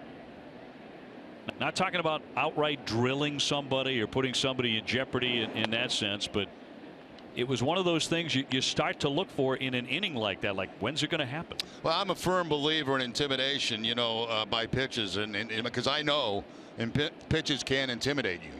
And I'm not, you know, I'm not talking about hitting guys, and I'm not talking about, you know, throwing at people's heads. That's not my gig. But make them uncomfortable. But you've got to be able to establish inside, and if you can establish inside, that opens up the whole plate for you. You just can't let guys be comfortable and wail away like that. Fly to right center field. Here's Jackie Bradley along with Mookie Betts, and Jackie Bradley with the catch for out number 2. And you know what? Today's game, Dave, and maybe it's just me, but it's my feeling. Today's game has made it much more difficult to be intimidating as a pitcher, because anytime you throw inside to a hitter now, they stare out. There's, you know, it becomes like you're not supposed to do that. And if you hit somebody, there's an immediate warning given. Mr. Intimidation, number 45. I mean, he was intimidating when he was throwing warm-up pitches.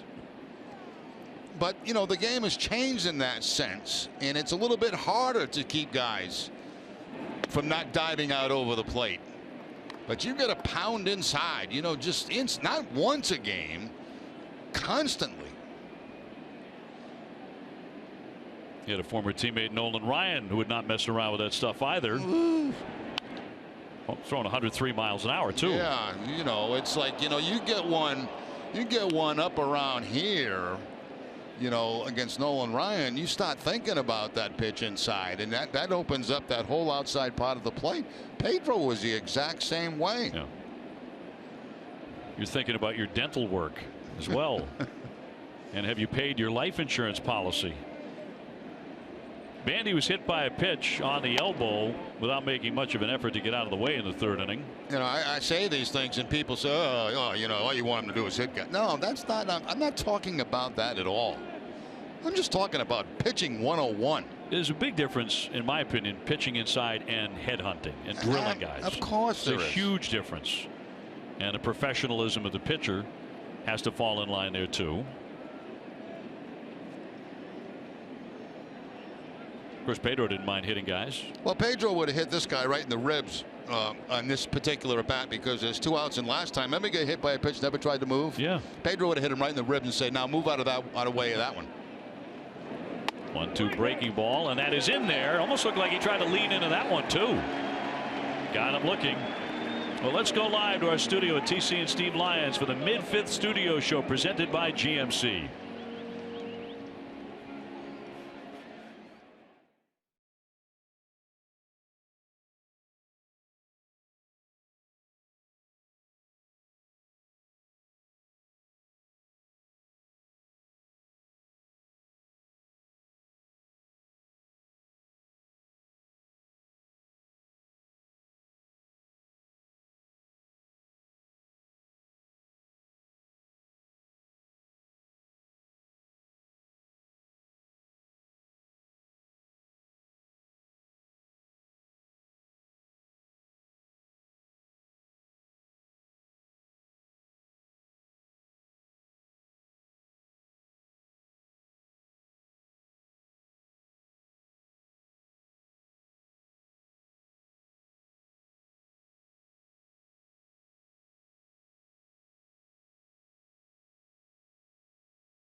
Sox final presented by Plainridge Park Casino.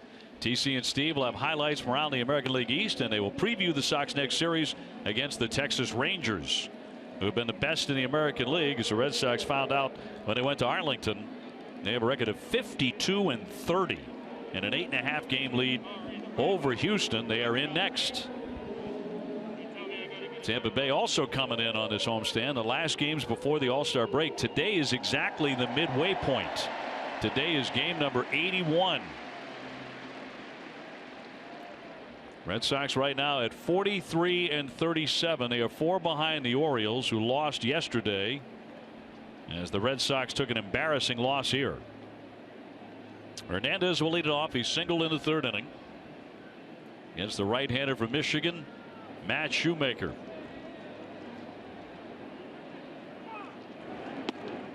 And that'll be ball 1. Now, last time up, they had the complete shift on Hernandez. This time they do not. They put Simmons right where he hit the ground ball last time. Mookie Betts on deck. The 1-0 is fouled away. Shoemaker's last start was a no decision against Houston. 4-2 Angels loss. He went 6, gave up 5 hits, no runs that were earned anyway, and he allowed a couple of walks, 6 strikeouts, and lifted foul.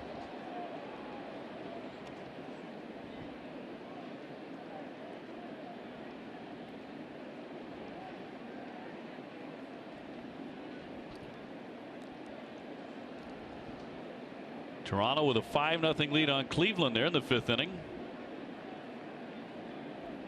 And a 1-2. Again, yank foul.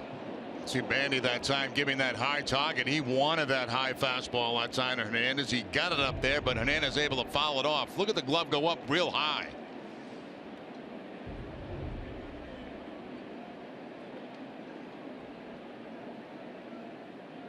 Fastball inside. And he fights off another one. Marco getting the start at 3rd base today.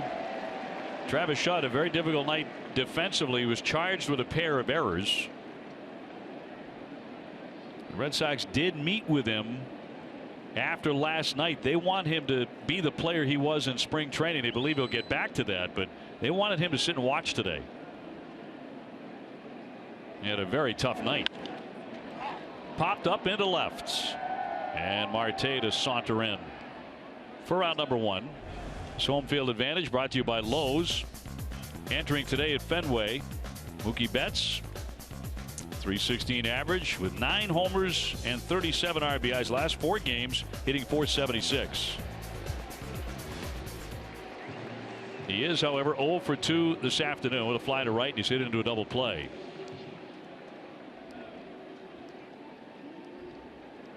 And Pedroia after him. Nothing in the 5th inning.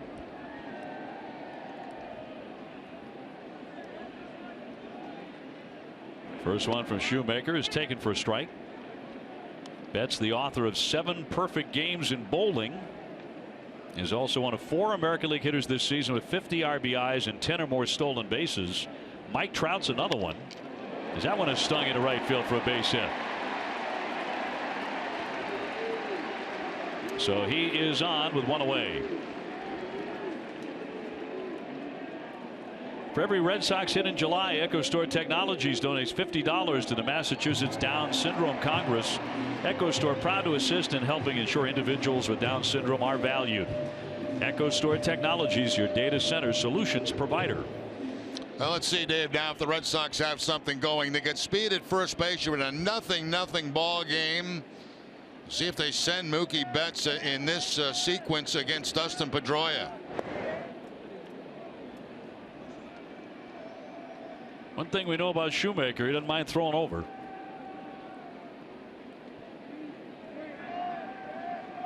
.13 stolen bases for Betts. 1 man out, 1 man on. And one of the tip-offs, one of the things you watch as a base runner when you're looking at that pitcher from that first base side is his knee. You know, once he bends that front knee, you can go. That's one of the triggers. You must have had a couple of guys you just had made, right? When you knew you got on, you knew you were going to be able to steal against them because you had them read perfectly. Well, the easiest guys were the guys whose front shoulder would open up and then close, because as soon as it closed, you could go. Now watch that front knee and see if it bends. Once it bends, that's when you can take off. Right there. Not running. And outside. And it's a fairly high leg kick, so it's a pretty good guy to run on if you Mookie Betts. But the easiest guys with a shoulder, if they opened that shoulder up to first base and then closed it up, you know, as they started a delivery, they were the easiest to pick up. You kind of start from the top down as a base stealer, looking at what signals you might get. Pedroia 1 for 2. He has a base hit. Go. He's not running. Fouled back. It's kind of what base runners say to themselves, you know, when they see that, whatever the trigger is, and my trigger would be his front knee. Go. As soon as you see it come up. Your total, by the way, for your major league career, 208 stolen bases. Yeah, but too many throwouts. So I got thrown out too many times. We'll check that too. But I'll take the 208. It's pretty good. It's better than nothing.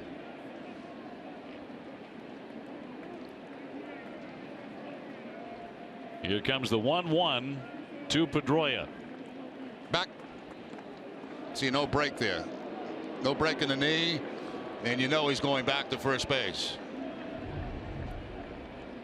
Watch, no break. No break. See, he just spins. So you got to get back.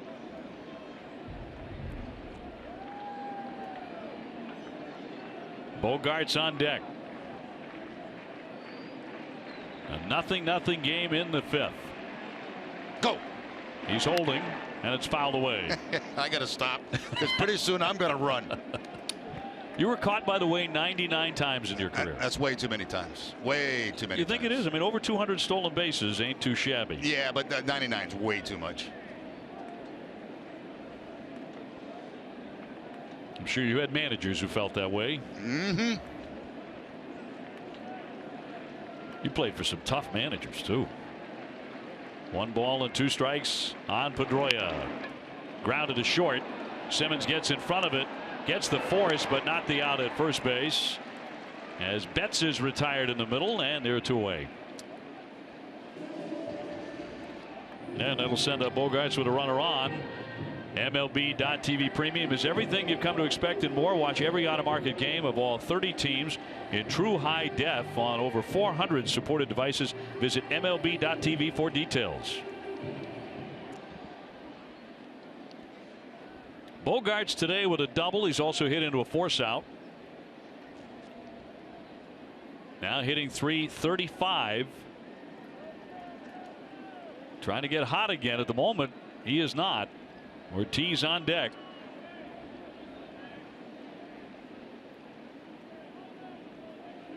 And Shoemaker really gets deliberate with men on. Deals ball 1.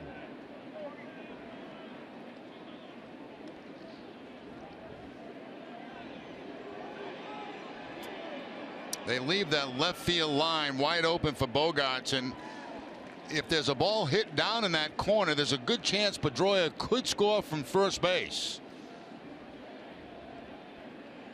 Xander 1 for 9 in this series. Awaiting the 1-0. Here it comes. And it drops downstairs.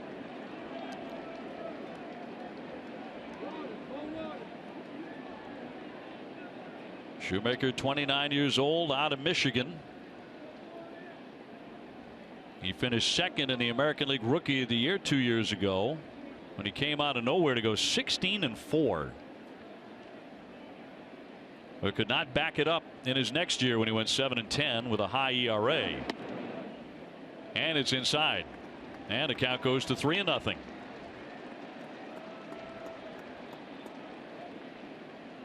Even though David's on deck, I wouldn't be opposed to giving Bogarts the green light here, 3-0, because the pretty good chance he's going to get a fastball. And maybe the chance to get him started again. Here's the 3-0. Taking all the way, and you're right, that is right down the middle at 90. That's a good pitch to drive right out of the ballpark because it's middle in, and that's exactly where you're looking. 3-0. 3 balls, 1 strike, 2 out, a man on. No score, 5th inning. Red Sox have out hit the Angels 6-2. Shoemaker has been home run prone. There goes the runner, and that's going to be inside for ball 4. Pedroia was in motion, but that'll put him on at first and second for David Ortiz. Nesson is proud to support the Men's Warehouse National Suit Drive in July. When you make a donation of gently used professional clothing at any Men's Warehouse location, you help men and women look their best as they re-enter the workforce. Learn more at nationalsuitdrive.com. So now Ortiz with an opportunity. His line to right, taking ball 4. 2 down, 2 on.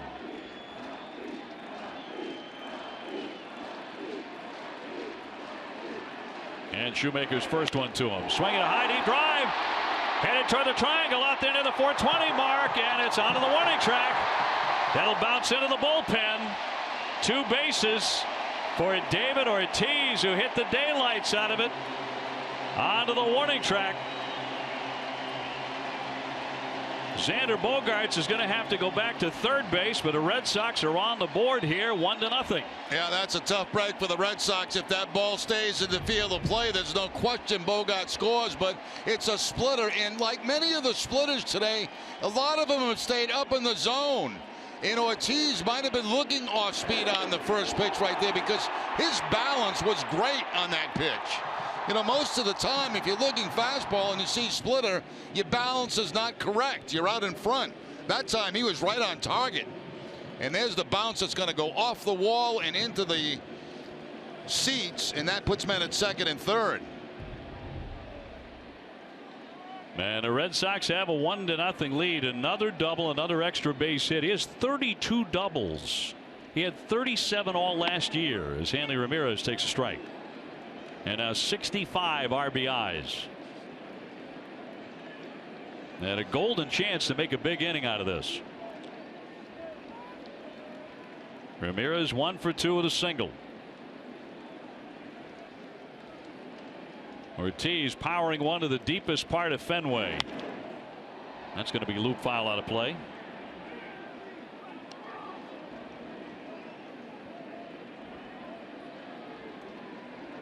So a run in. Bogarts at third, Ortiz at second.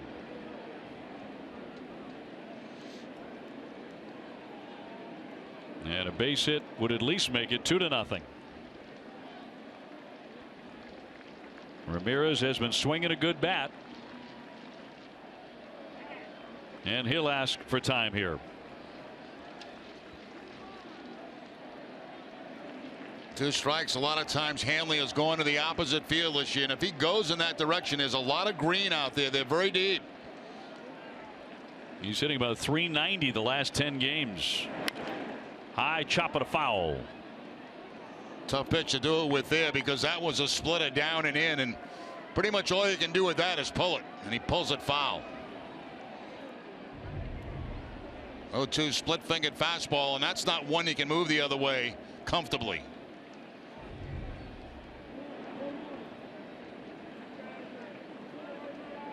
Red Sox up 1-0 here in the last half of the 5th inning, trying to add on. Long stare in by Shoemaker, and Ramirez again asks for time from Mark Wegner.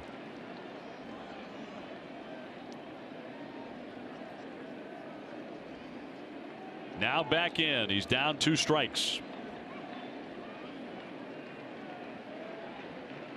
We're really taking a long time, and now finally ready. Line drive into right field and a base hit. In to score Bogarts. Ortiz right behind him. Ramirez heading into second. That's 2-run double, and the Red Sox lead at 3-0.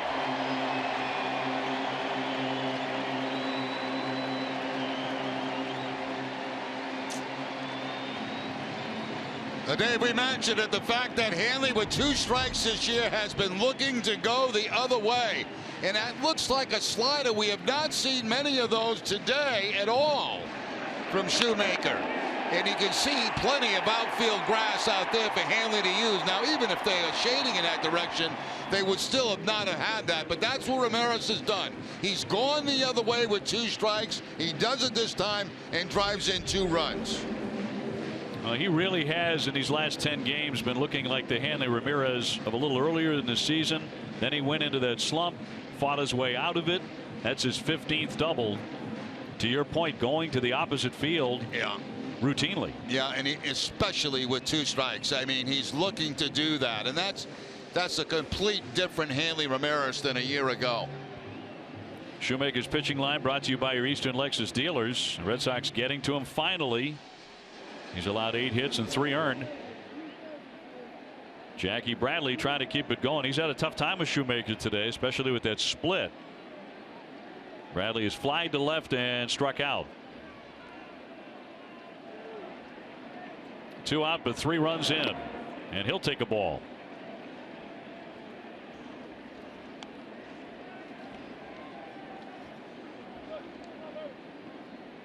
Jackie on pace to drive in 100 runs.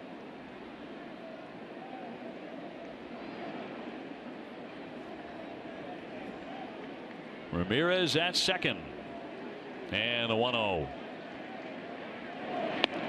and he lets it go for a ball. Brockholt would hit next if given the opportunity.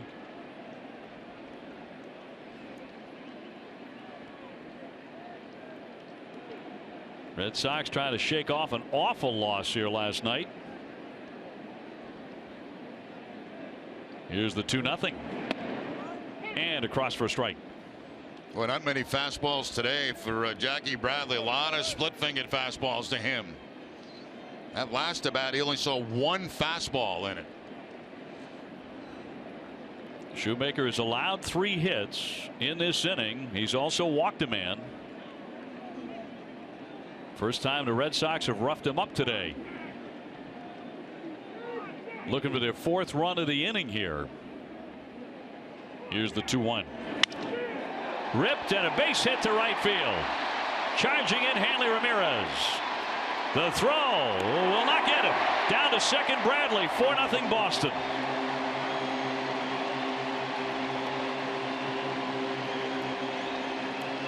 That's why Bradley has not seen many fastballs today, because he got one right there and he's all over it. There's the fastball, pulling it. The throw's going to be over the head of the cutoff man, and that's going to allow Jackie to get in a scoring position at second base. There's the charge by Calhoun. There's the throw all the way to home plate. They really didn't have a chance to get Hanley, and that allows Bradley to get in a scoring position at second. And Jackie Bradley with his 51st RBI of the season. That base hit, he takes second on the throw, gets their bullpen up, and Alvarez, the left-hander, quickly warming up for the Angels.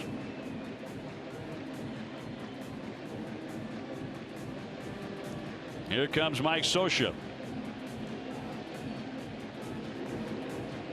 Red Sox striking for 4 runs, and there's the call to the bullpen. He wants the left-hander for Brock Holt here. The Red Sox still have a man in scoring position. This call to the bullpen is brought to you by Kia. Boston on top 4-0 in the 5th. We'll have more in a moment.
Transparency, low fares, and nothing to hide. BuyAToyota.com, Toyota's website for deals. Sullivan Tire and Complete Auto Service. And by your New England Audi dealers. Red Sox have knocked the Angels starter Matt Shoemaker out of the game. He is none too pleased by those developments. Throwing stuff down there in their dugout.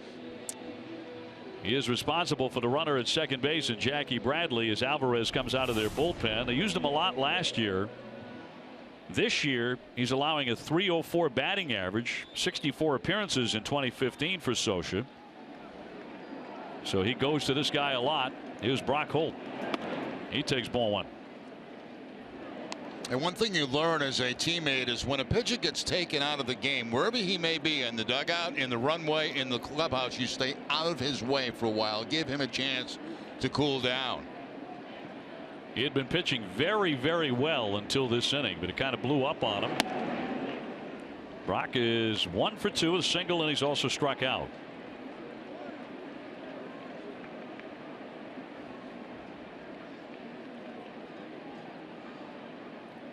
I think part of the frustration by Shoemaker is they just don't score runs for him going back to last year.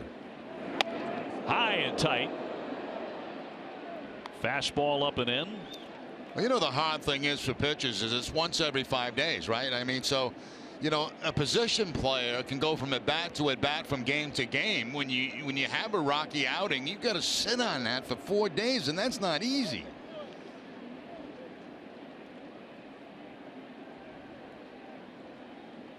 Bradley at second base, and 4 runs in for the Red Sox. Here's the 3-0.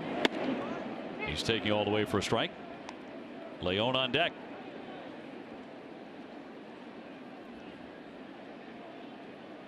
Mookie Betts got the first hit of the inning. David Ortiz hit a double to the triangle. Hanley Ramirez with a big hit as well. Jackie Bradley drove in a run with a base hit, and he took second on the throw. So Brock Holt batting here with a man at second. 3 balls, 2 strikes. Red Sox with 9 hits, just 2 for the Angels off of O'Sullivan. Foul away.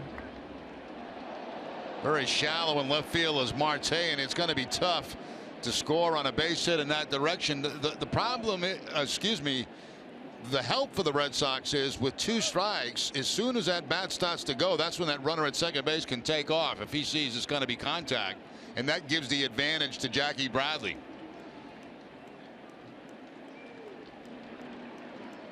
Another 3-2 to Brock Holt, making his way back from that concussion. And he walks him. So another base runner for the Red Sox. Sandy Leon will become the 9th man to hit in this inning. Tonight at 6, don't miss the Ultimate Red Sox Show presented by AAA. We will hear from Bryce Brents on how he felt about hitting his first major league home run. Plus, we have the Red Sox Plays of the Month. That's tonight at 6, only on NESN.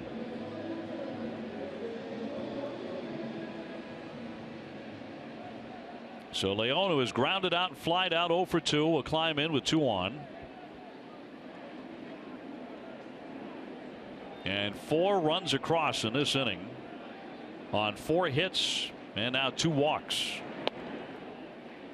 He'll turn over and bat right-handed, and he takes ball 1. Not many at bats, but Leon is hitting .444 with runners in scoring position with 6 RBIs. He had that 11 pitch at bat in Texas and a come from behind victory in the 9th inning, which is one of the best at bats of the year by any Red Sox hitter.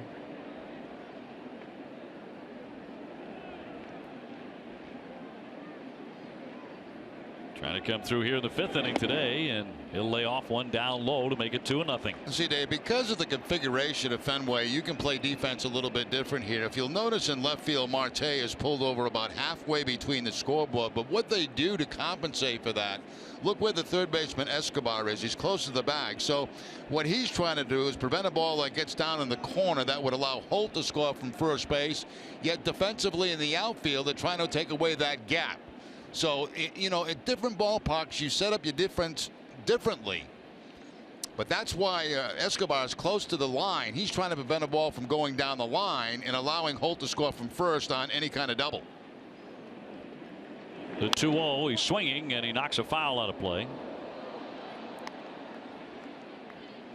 I think that's one of the things that has been different about Sandy Leon this year over last year. He's far more aggressive, you know, in hitting counts, too. Like that last pitch, really attacking instead of laying back. Yeah, that's all comes from confidence, right? I mean, you know, it's all the same thing. I mean, if it happens for you, you feel good about it, you feel confident about it. Bradley and Holt on at second and first in the 2-1. And knock foul again to even up the count. It's one thing hitters don't like right there when they're ahead in the count, 2 balls and 1 strike. They're not looking to foul the ball off the other way. You know, they're looking for something that they can pull and drive or hit hard up the middle. It really, and that count there, the 2-1 count, swung at a pitcher's pitch.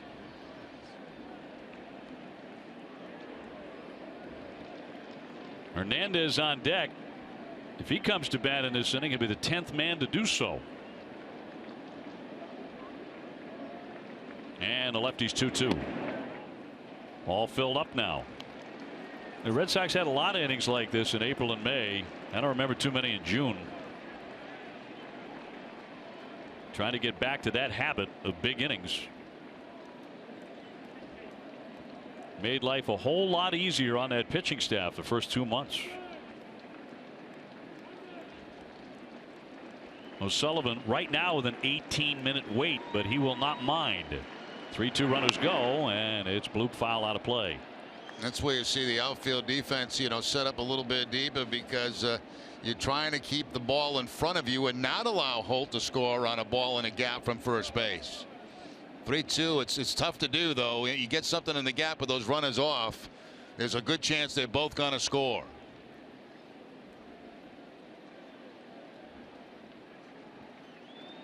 Again, Trout in center field playing very deep, which is where he likes to be. The 3-2 coming. Runners take off again, and that one is ripped high and deep left center, head of the wall, and it is high off the monster. It almost got out. Bradley is in. Holt is in. That's a double for Leon, barely missing a home run, and the Red Sox are on top 6-0. So close to getting out of here. I thought it was gone. I thought the way it was rising, he was going to find those monster seats. It's a fastball that's going to be down and in. And that's a pretty swing by Sandy Leon. You know, you think of right hitters, high ball hitters, but not the case there. That ball was down and just missed the 3-run home run.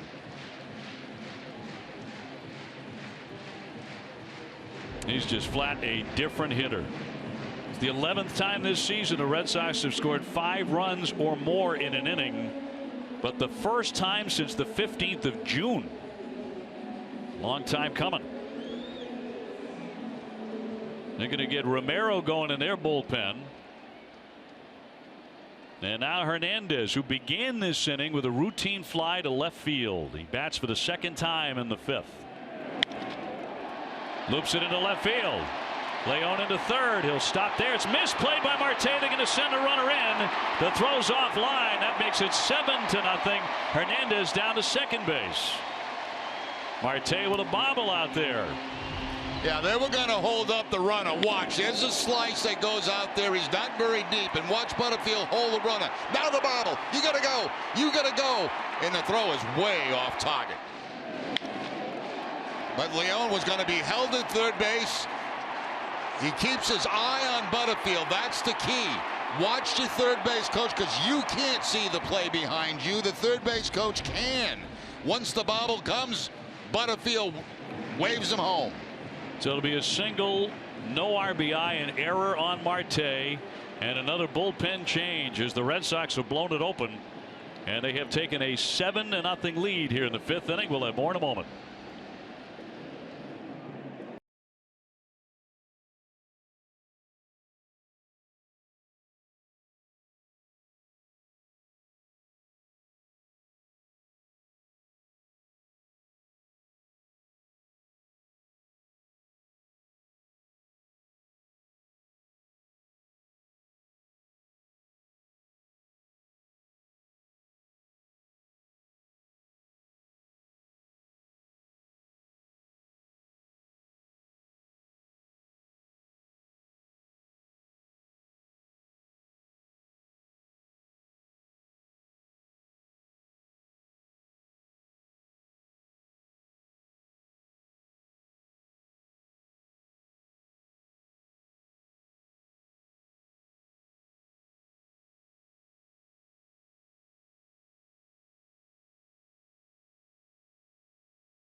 West Airlines, transparency, low fares, and nothing to hide.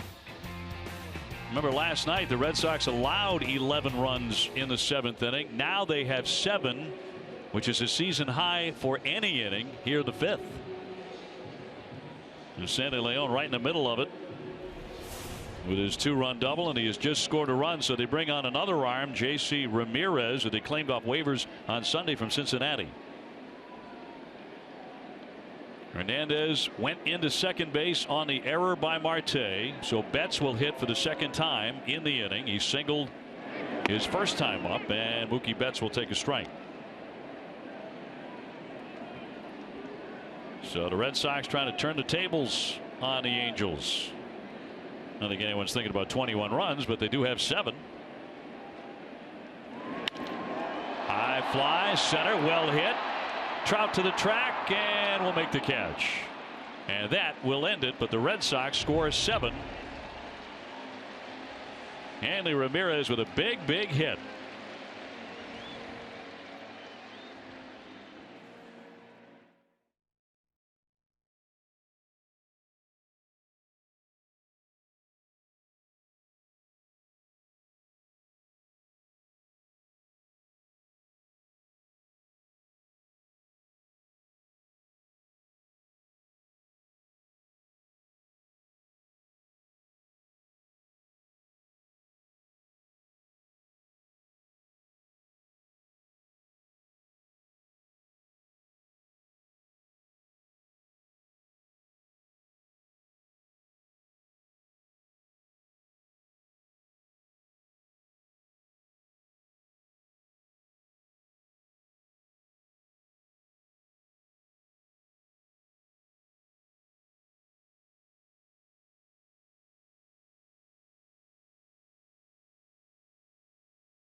Very good so far. 5 innings, 2 hits, no runs. He's walked 3, survived those, and they have not hit him hard.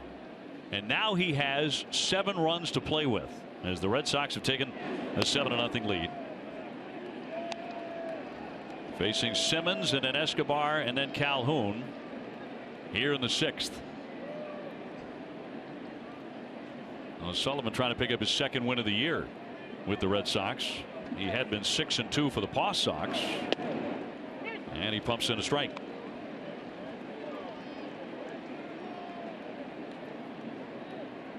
Simmons dropped out an outstanding bunt for a single in the 3rd inning.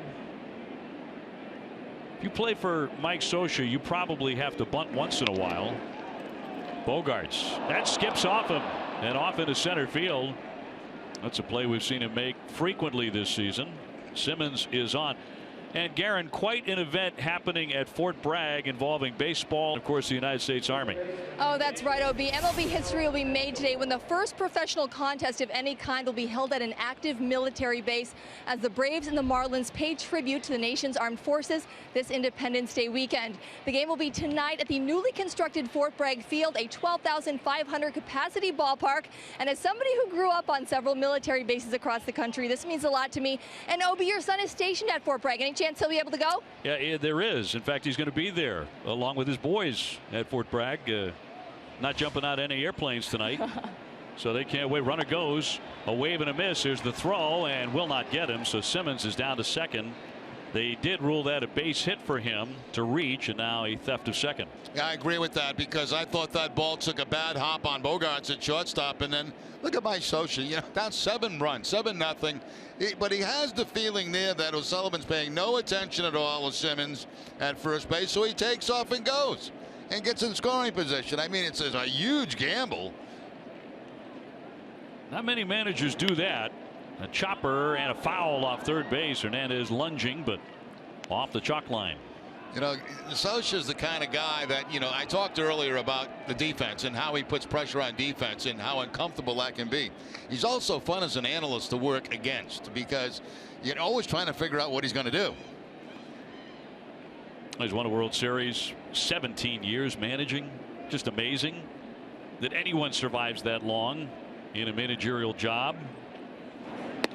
Outside a ball on Escobar.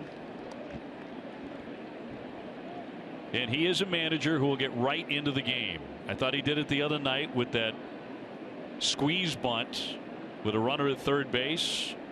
Wound up with an out at home plate and a terrific play by Koji, but that's par for the course for him. Yeah, it is.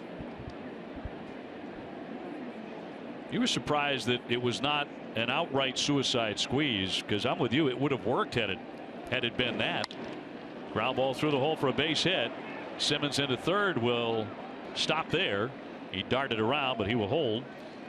Yeah, let's go back to that play on Friday night. And it was a very big play and a great play by Koji, but there are two things about this. First of all, it's not the suicide squeeze. The suicide squeeze is when the runner at third base just takes off. And that's why they call it suicide, because if you bunt it up in the air, you got to double the guy off third base. The safety squeeze is where you just get a lead off third base, and then you come down when you see the bunt hit the ground. And that was really the difference. Hey, O'Sullivan is coming out of the game. John Farrell has decided to make the move right now, bring Barnes in. And how about the hand for O'Sullivan, who went 5+ and leaves with a chance at a win, 7-0. The Red Sox, and we're back with more in a moment.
Pitched real well, got a huge ovation when he came out. I think it's indicative of how starved Red Sox fans are for a decent pitching performance and a win. Yeah, plus he's in Boston and his name is O'Sullivan.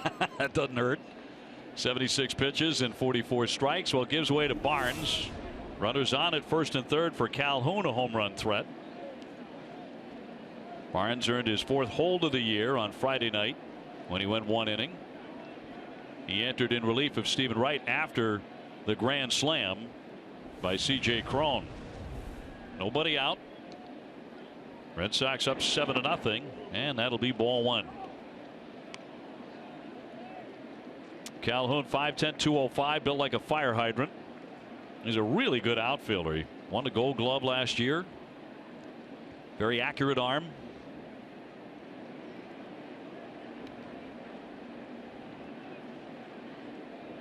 He has popped up foul and grounded out to short. Tried to hold up, but that's a swing and a miss. Starts him off with back-to-back curveballs. I guess trying to induce the ground ball, get a double play here, give up a run, but get 2 outs in the inning. Simmons at third and Escobar aboard at first base. He has 2 hits today. Calhoun, a much better road hitter than he has been in Anaheim. He's hitting .340 on the road, .235 at home.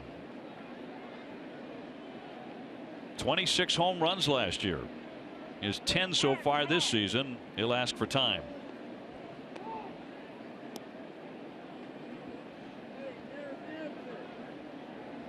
More activity in the bullpen for the Angels. Cam Bedrosian, a right-hander.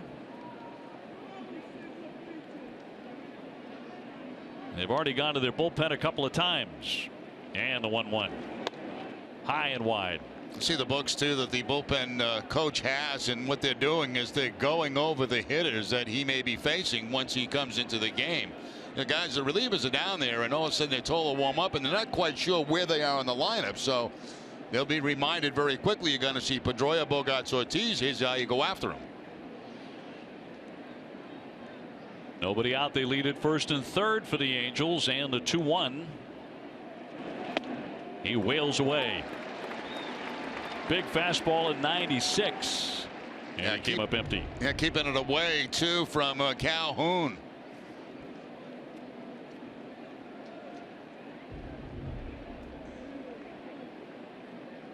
Mike Trout on deck.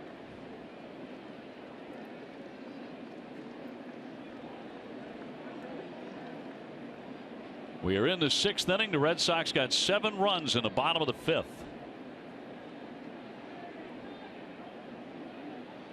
Long set and the pitch. And poke foul. Well, a pretty good sign of what he's trying to do there. You can see every pitch has been away from Calhoun with the exception of one pitch. And that pitch was a curveball that was down the second pitch. Everything else has been up and away.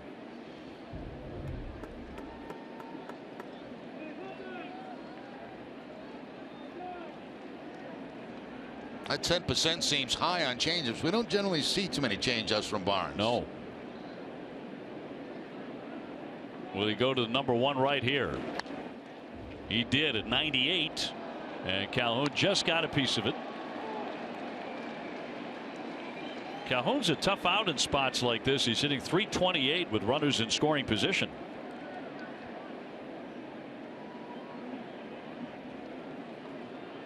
All the focus on their offense goes on Trout and Pujols, of course, and a little on Cron these days, but Calhoun can be a very, very dangerous hitter. He's not talked about that much. Barnes with a 2-2. Fouled away as he stays alive. Is that breaking ball again designed for either the strikeout or the ground ball? Trying to keep it down low, so if he does make contact, it is on the ground. This was on the ground, but in foul territory. Red Sox winning big, at least at this point in the game. Toronto has a 13-0 lead over the Indians in the 7th inning.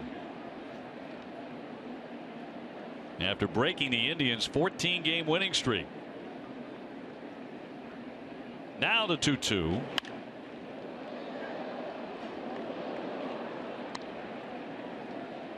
You see it so often when a team has a long winning streak. Suddenly they stumble for several games after that. That might be happening with Terry Francona's team. Certainly the case today. Calhoun has seen so many pitches away. I wonder if they'll try to buzz him inside with a fastball. You get thinking as a hitter that everything's going to be outside, trying to cover the outside part of the plate. Sometimes you become vulnerable inside. See where they go with this. Here comes the 2-2 to the number 2 hitter. Back away again. That one hit over the wall in left center field. Bradley will pull up and play it off the green. In to score is Simmons. Escobar down to third, and it's a diving double for Calhoun. And that puts the Angels on the board and makes it 7-1. See, that's the only reason I was calling for something inside, because as a hitter, when you see away, you start just thinking about that. You know, you think about covering the outside part of the plate, and that becomes the only pitch you're looking for. And a lot of times in those situations, if you come back inside with something hard, you just completely freeze the hitter because he's not looking there. They elected not to that time, and he takes the ball off the wall. Still nobody out, and now run in for Trout, and now to the real dangerous part of their order. Trout has taken 2 walks and has stolen a base, hitting .327 with 17 home runs. He's driven in 53.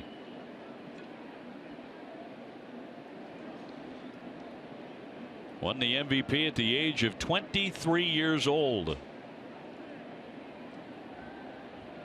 And the 1-0. Cal Ripken, Vida Blue, Johnny Bench, and Stan Musial are the only men to win it at a younger age than Trout. As we check out the results of our Dunkin' Donuts poll question, which LA player is more valuable to his team? Is it Trout or Kershaw for the Dodgers? You and I both went with a pitcher, which is to say nothing for what Trout has done. How about that, huh? Hundreds of responses today, and look at the numbers. 50-50. So basically what you want is both of them. If you're so greedy and you have a giant pocketbook. As Leon is out. I'll say this, there's no more valuable pitcher for my money in all of baseball than Clayton Kershaw. Yeah, unfortunately, I haven't seen a lot of him because he's in the National League, and I don't stay up late to watch those National League games, but I've heard all about him, that's for sure. Nasty.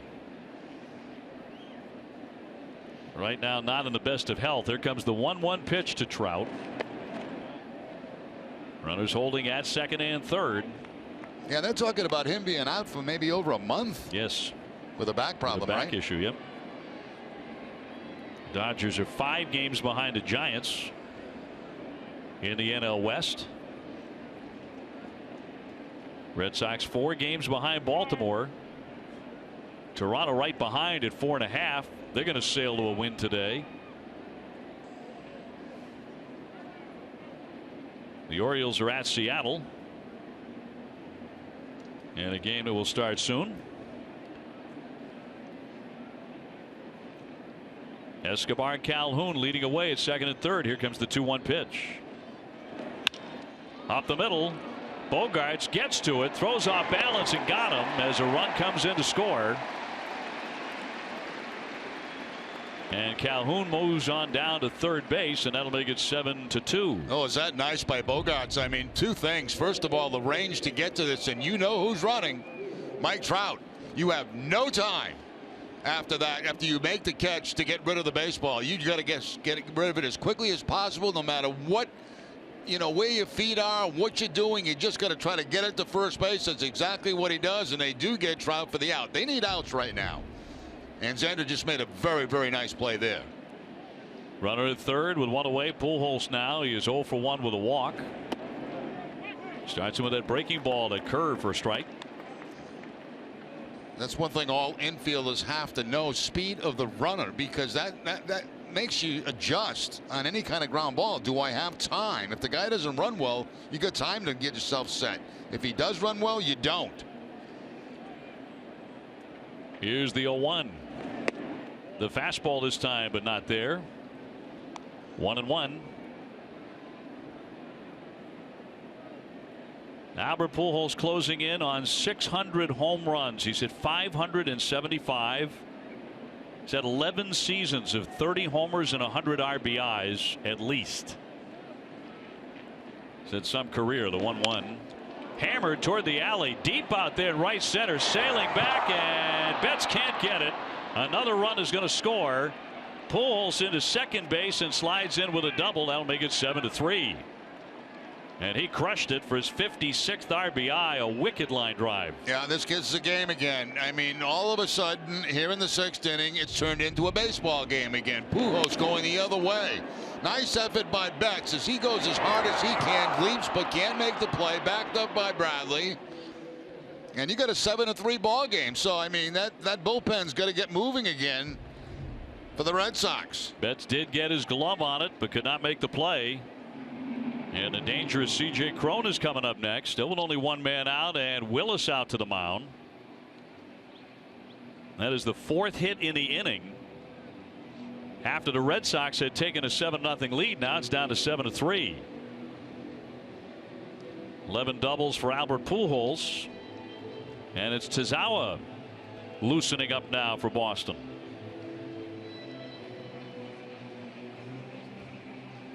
And the mood has changed dramatically here inside Fenway. Fans, don't miss NESN Live weekdays at 5:30. Catch all the latest news from your favorite New England sports teams. NESN Live presented by Cross Insurance.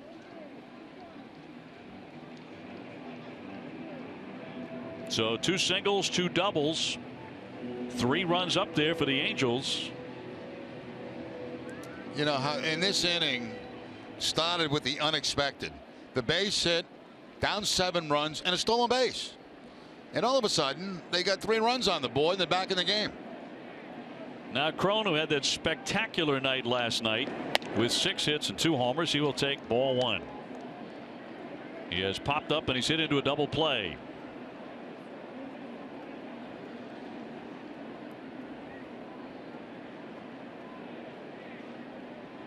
He now has 9 homers and 42 runs batted in. Pujols at second. And a fastball misses. So 2 of the runs charged to O'Sullivan, went 5 plus 2 runs, 4 hits, closed the book on him. And a lead cut to 7-3.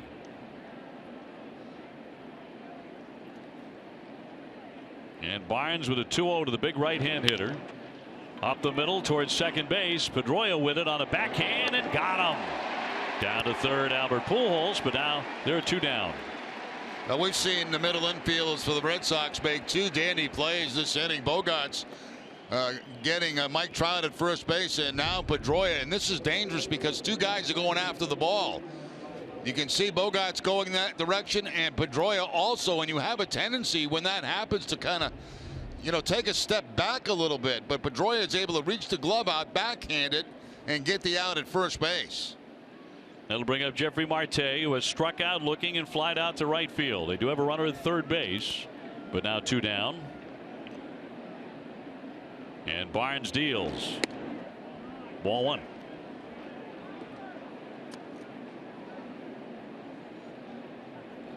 Marte, another one with power in their lineup. 19 home runs a season ago between the minors and the big leagues, while with the Tigers. And the 1-0. And that curveball is in there for a strike. 7 runs on 11 hits for the Red Sox, 3 runs on 6 hits, an error for the Angels.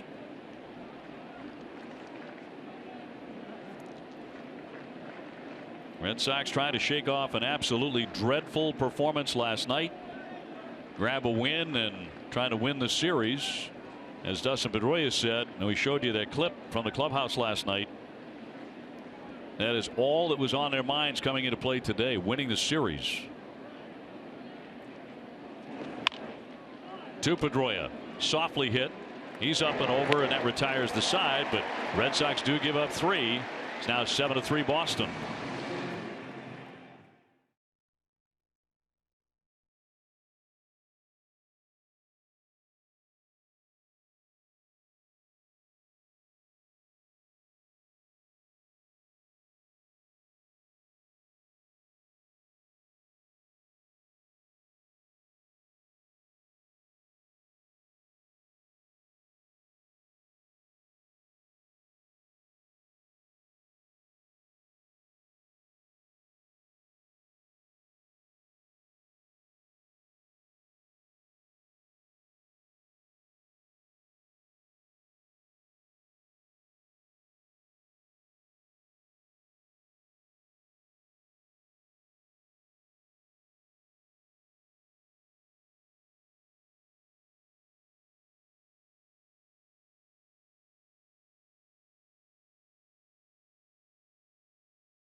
businesses are proud to give back to the communities in which they live and work. Thousands of kids have had the chance to catch a free Sox game thanks to Dunkin' Donuts.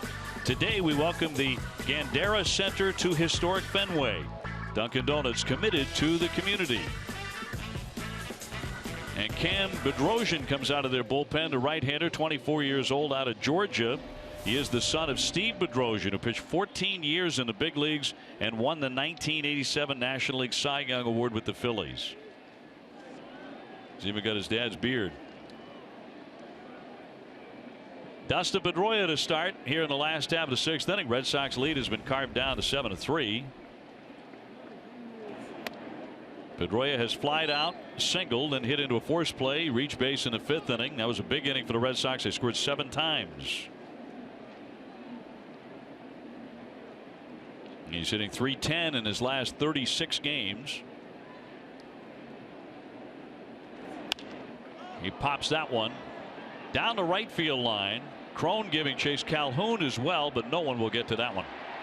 You know, bullpens are built in a couple of different ways, Dave. You know, you have your tie guys, the go-ahead people, you know, then you have the other guys that are on the other side that when you're behind in the game, you bring in. Certainly Bedrosian in that category for the Angels, but sometimes they go overlooked because, you know, sometimes these guys get in games and what they got to do is shut down the opposition and hope their club can come back, and then very little is said about them after that. So there are generally 2 classifications of relievers: the behind guys, the ahead guys. Bogart's on deck. Ortiz after him. Red Sox with 11 hits here this afternoon, and the 1-1 pitch. 2-1.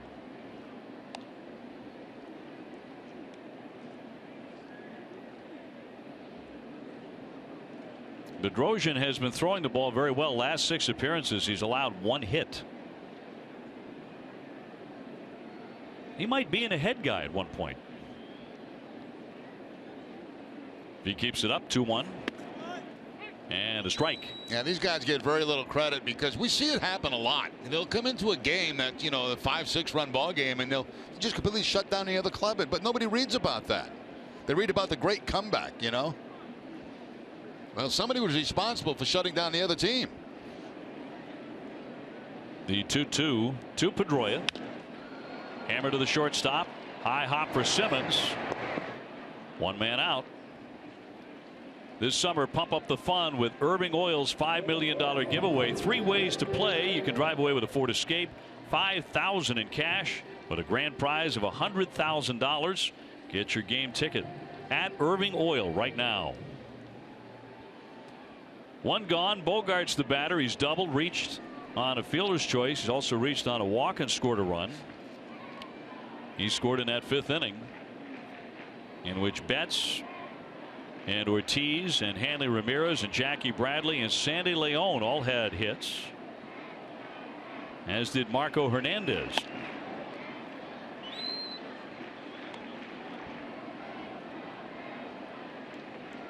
Bases empty here with 1 out in the bottom of the 6th inning. Jerry Remy, Dave O'Brien, Garen Austin with you from Fenway. And Ortiz is next. Here's the 1-0. Right through there for a strike at 96.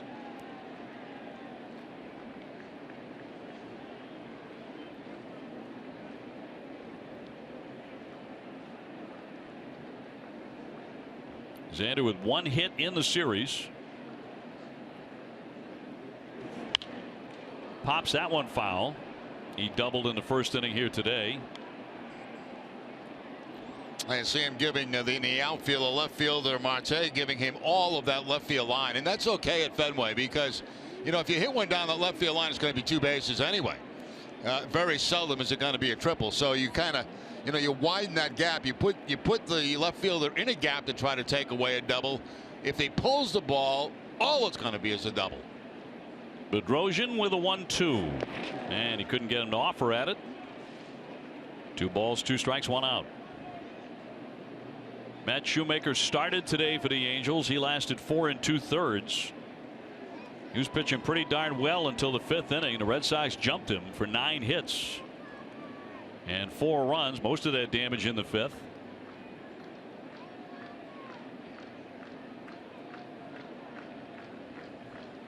Here comes the 2-2 on the way. That one ran in on the knuckles and he fought it off foul. Another big fastball. Well, here's a full catch. Ooh, two-handed too. Very nice. Nicely done. Old pro. He's done that before.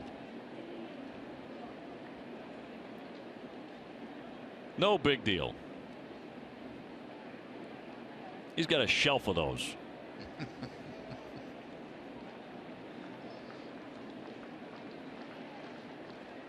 Tell you what, Bedrosian has his dad's arm.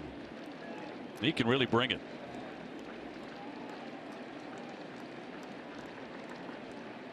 And a 2-2 to Xander. And that is in there for strike 3 at 95. He froze him. Yeah, good tough pitch right at the bottom of the strike zone right there. Straight fastball, 95 miles an hour. And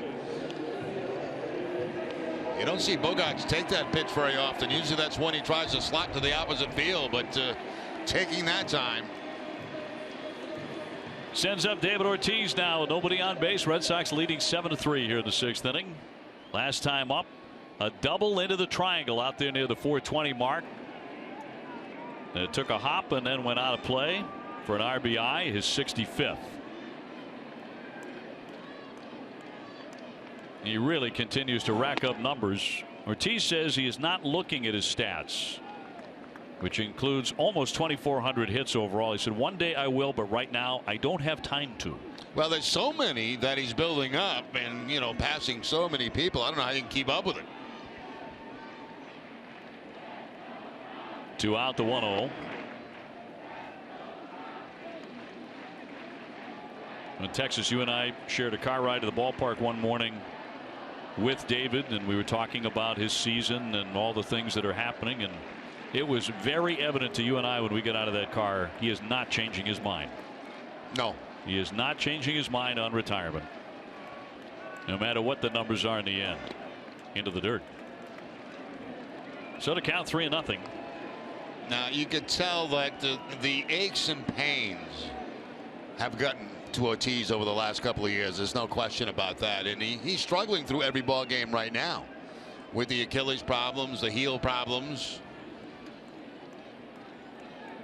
No swinging problems. Hitting .340 with 19 homers. He's taking all the way, and that's in there for a strike. Red Sox ahead 7-3. This Angel team, with their offensive explosion last night, certainly showed you they're never out of a game. Their bats can really explode, and that's going to be ball 4. So he reaches for the 3rd time, 2 walks and a double. Tonight at 10 on NESN Sports Today, we have the latest on the Celtics free agency moves, plus we analyze what is next for the Bruins. That's tonight at 10 on NESN Sports Today, presented by People's United Bank. I get a kick out of that. Mike Scioscia looking at the home plate umpire like, where was that pitch?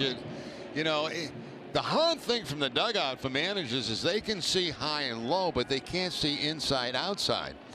And Scioscia thought that maybe this pitch was on the outside corner. It was clearly away, as you can see right there. I mean, not by a ton, but from the dugout, it's very, very hard to see inside outside. You see up and down.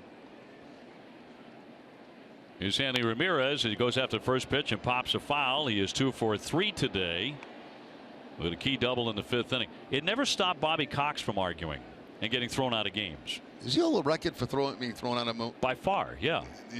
Like every week he was getting thrown out of a game. I love that. And constantly on the umpires.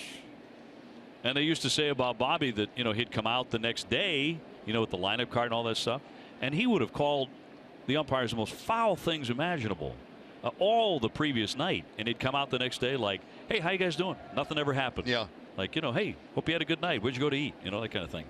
Earl Weaver was like that, except he didn't come out and say how you doing. I mean, he'd come out and sometimes he'd get thrown out at home plate exchanging the lineup card.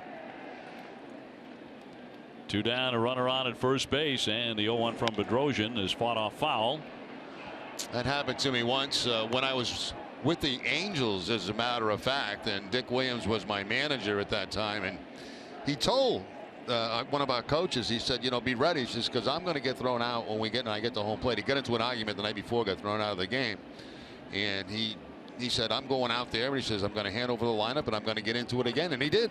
He got thrown right out of the game before it started. Nice that he gave everybody a little warning there. He knew exactly what was going down. Didn't help us any, but the 0-2 pitch to Hanley Ramirez into the dirt again. Nice stop by Bandy, the catcher. Red Sox with a 4-run lead, not as comfortable as it was at the end of 5 when the Red Sox had a 7-0 advantage. Ramirez with 4 hits in the last 2 games has Ortiz aboard. If the inning gets that far, Jackie Bradley is on deck. Bedrosian's 1-2. Another one downstairs. Catcher's been very, very active. I think the earliest I got heaved out of a game was in Detroit. I got a base hit to lead off the ball game on the road, and Van tried to steal second base, got called out at second base, and I was immediately thrown out because I said a naughty word. And by the time it was the top of the first, that I was in the shower. I couldn't help myself. I was terrible. What do you do back there for the next 3 hours? You sit and eat some lousy food and watch the game. 2-2, pop foul out of play. Was it true in the older days? I'm not saying you're old, but I mean, yes, you are. All right, you're a little old. But back then, could you just pack up and leave the clubhouse when you got thrown out? No, I didn't do that. You wouldn't do that. No, I don't know anybody that has done that. They'll shower, and as soon as the game's over, bing, they're gone because they don't want to talk to the media. As soon as it's over, but wait until the game is over. Oh, yeah, absolutely. Now, All-Star games, they do leave. Oh, the one All-Star game I went to in San Diego, I mean, there was nobody there by the time the game was over. They were all in planes going back to wherever they were going to. That's why, I mean, I don't know what it's like today, but that's why this whole thing where it counts, I think, is so dumb. I just doesn't make sense to me.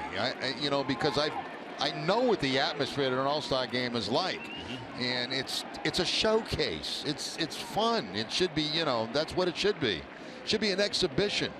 I don't think it should count for home field. Yeah, still an exhibition to me. Yeah, great talent, but an exhibition nonetheless. 2-2, right to the shortstop Simmons, and he'll lob into second base to get Ortiz and retire the side. 7-3, Red Sox leading it here.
season. In their 81st game in 1986, the Red Sox lost to the Athletics 6-4. Roger Clemens took his second loss of the year, gave up 5 earned in 5 innings. Jose Canseco homered. He drove in 2 runs for the A's. Junichi Tazawa on out of the bullpen. He pitched a scoreless 7th inning on Friday against the Angels. His ERA at home this season in 19 games is 1.00. It's over 6 on the road. And he'll be taking on the 6, 7, and 8 part of the batting order here for the Angels. Red Sox in front 7-3 as we go to the 7th. That's the final now. Toronto just clobbered the Cleveland Indians 17-1.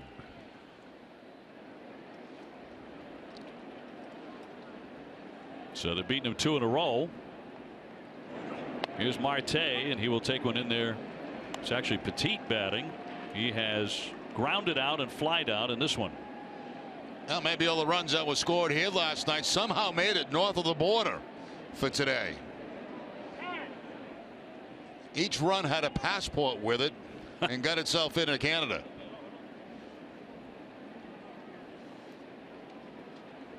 "21 passports." Now the Red Sox with a 4-run lead here this afternoon, trying to get that behind them and into the dirt. Joe Smith is going in the bullpen now for the Angels.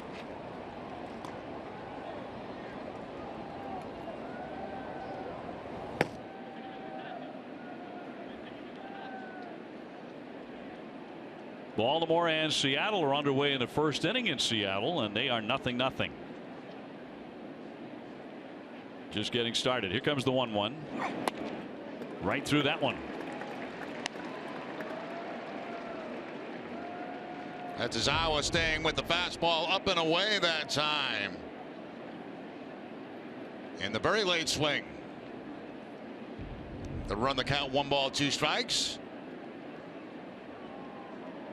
Tazawa following Matt Barnes.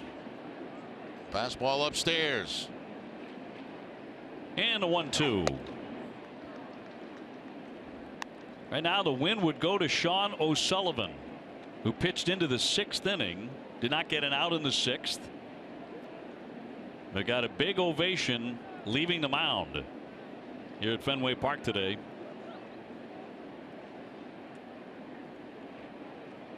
And a 2-2 from the right-hander from Japan.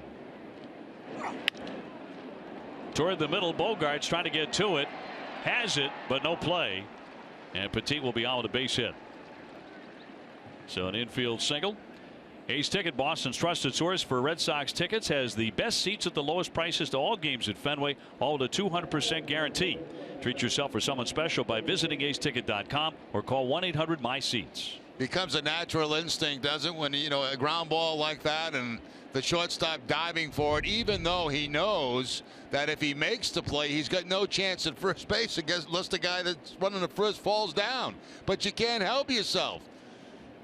You can, you kind of size it up, and with a dive you can make the play, but then you get up and you go, oh, why did I bother even diving like that? Because I had no chance to get the guy at first base. That's 5 hits in the last 2 innings for the Angels. They had only 2 hits in the first 5 innings, so their offense is starting to wake up here. Bandy's been hit by a pitch and struck out looking. Really leans into the ball too. 1 ball and 1 strike.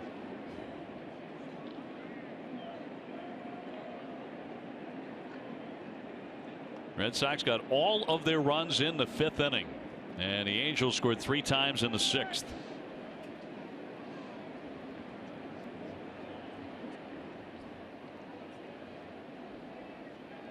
Andrelton Simmons on deck.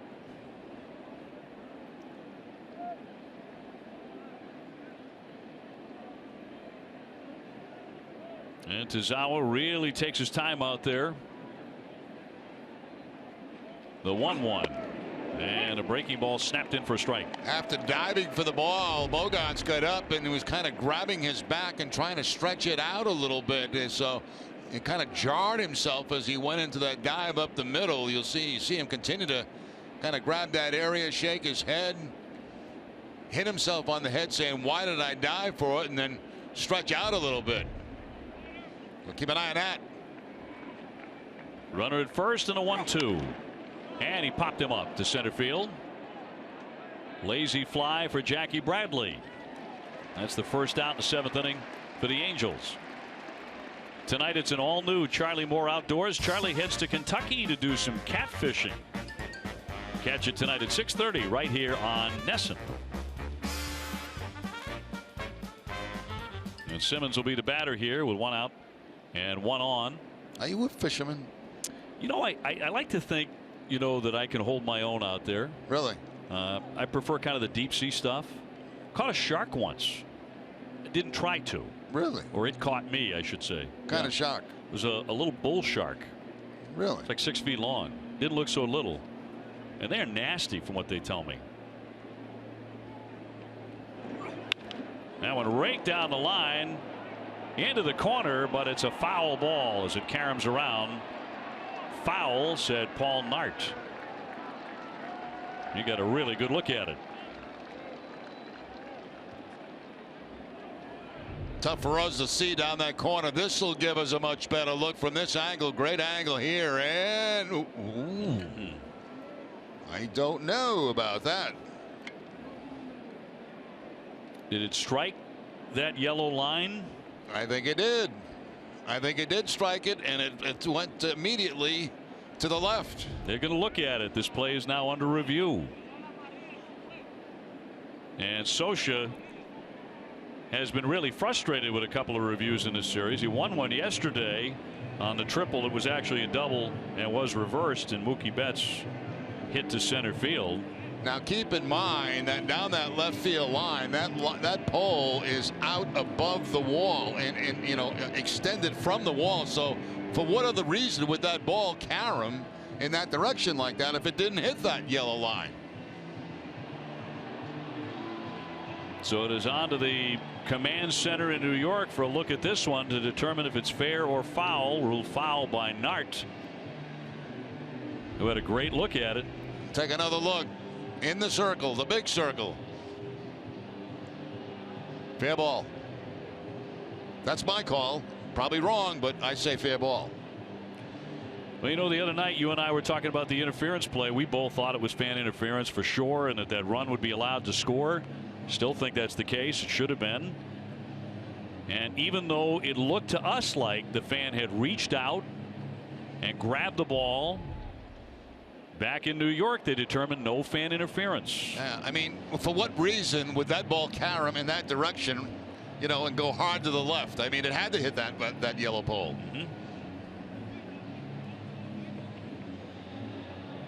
Well, they have been swinging the bats these last couple of innings against the Red Sox bullpen, trying to hammer their way back into the game. Red Sox on top 7-3.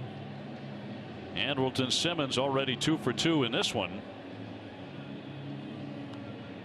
Now he wants an extra base hit out of this. So a long wait for these umpires. And another look. That's a fair ball. That is an unnatural bounce. Yep, I'd be shocked if it doesn't come back a fair ball. You've been shocked before, though. Dave, just about every game. I'm shocked that I'm able to get through an open.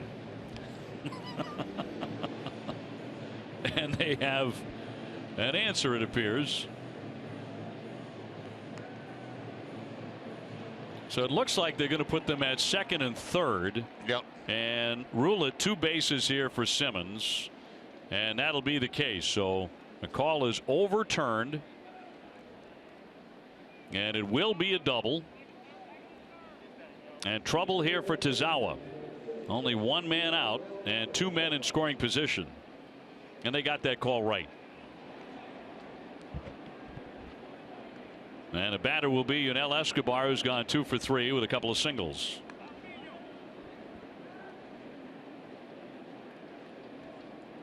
Escobar has been swinging a pretty good bat.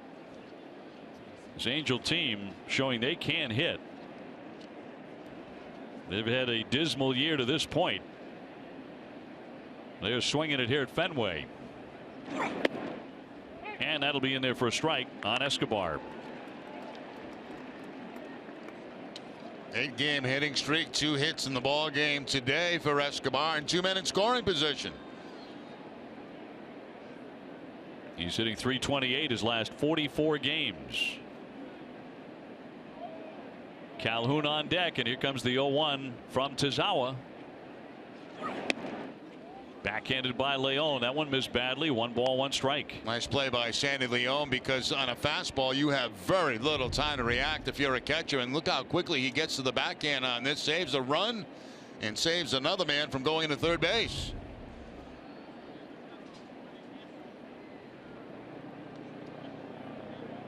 So the Angels fighting back in this thing. Runners at second and third, and a 1-1 pitch.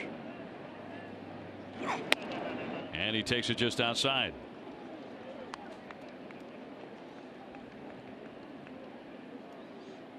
Escobar this season with runners in scoring position is a .345 hitter.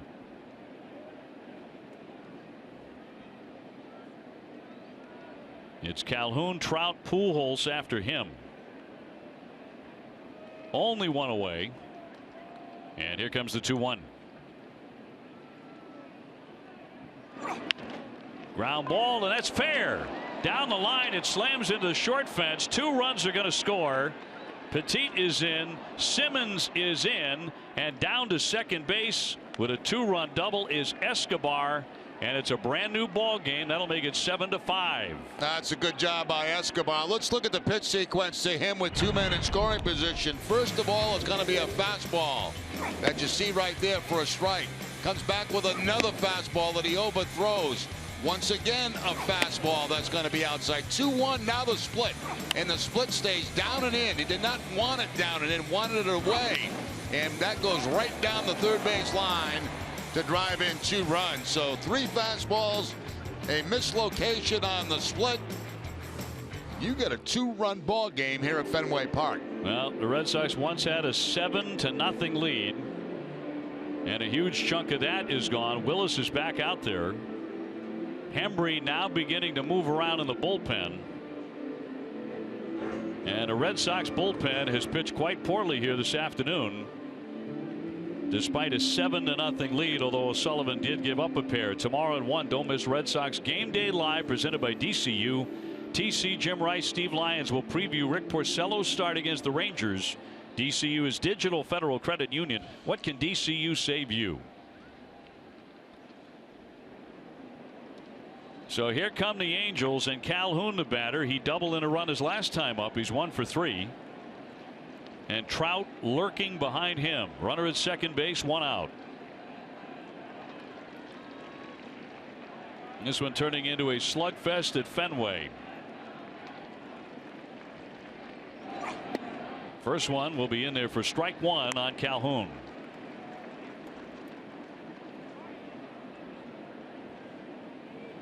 Sean O'Sullivan went 5+. Gave up a couple of hits in the 6th. Both of those men scored when Barnes came on and allowed those runs in. They were charged to O'Sullivan. And then a third one was charged to Barnes. And now Junichi Tazawa has allowed 2 runs in this inning. 1-1. Remember, Dave, when they stole second base down 7-0. And you've got Escobar at second base now with the shift on. Now, don't be surprised if they allowed him to get a huge lead that he takes third base. And that's exactly what Marco Hernandez is talking about now. Now he's going to have to go over there and shade him in that direction where he really doesn't want to be. He wants to be more in a shift, but he can't be. He's got to stay close to him because he will take third. Runner at second, and the 1-1 to Calhoun. There's a liner into left, and Holt will back up to make the play, and the runner will retreat to second. Got a tough out there, and there are 2 gone for Trout. We'll see how the Red Sox deal with him. He's already walked twice, but he drove in a run with an RBI ground out in the 6th inning.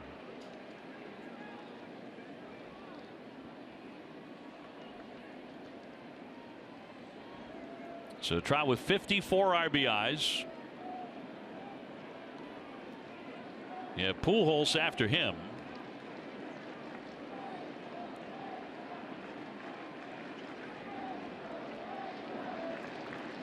And 17 home runs at the plate here. First pitch is outside, ball one.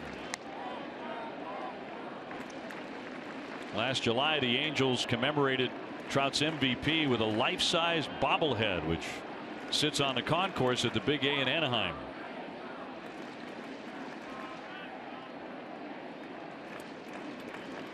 He waits on a 1-0 from Tazawa.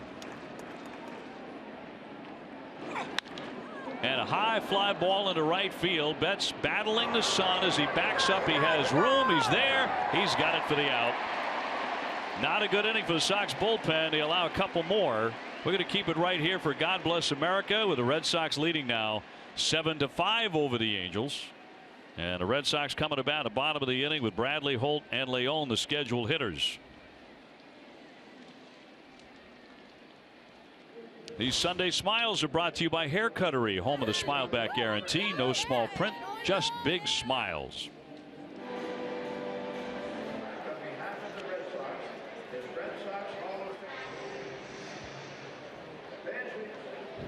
Today we recognize those living with cancer, their caregivers, and the many. We ask you to please rise. Here to perform God Bless America, we are joined by two Harvard graduates who have been named to the U.S. Squash's top 50 most interesting and influential people in the game. Please welcome Amanda Sobey and Hope Prokop. God bless America, land that I love. Stand beside her and guide her through the night with the light from above. From the mountains to the prairies to the oceans wide with foam.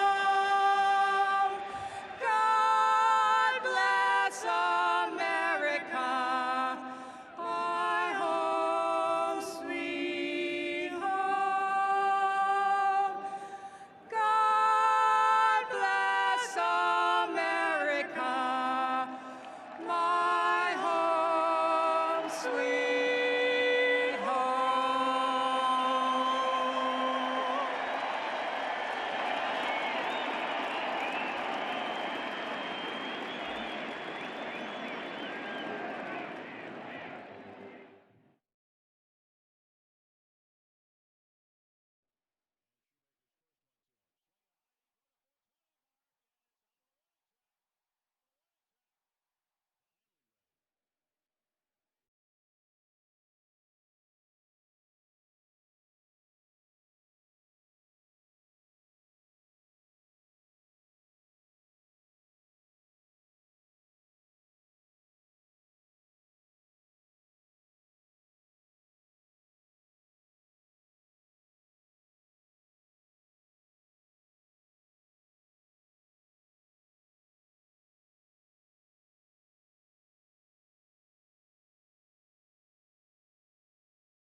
Have the lead, and all the runs coming back in the fifth inning for the Red Sox. David Ortiz with a double to drive in a run. That was on a split-fingered fastball. Hanley with 2 strikes going to the opposite field on a breaking ball, a slider to drive in 2.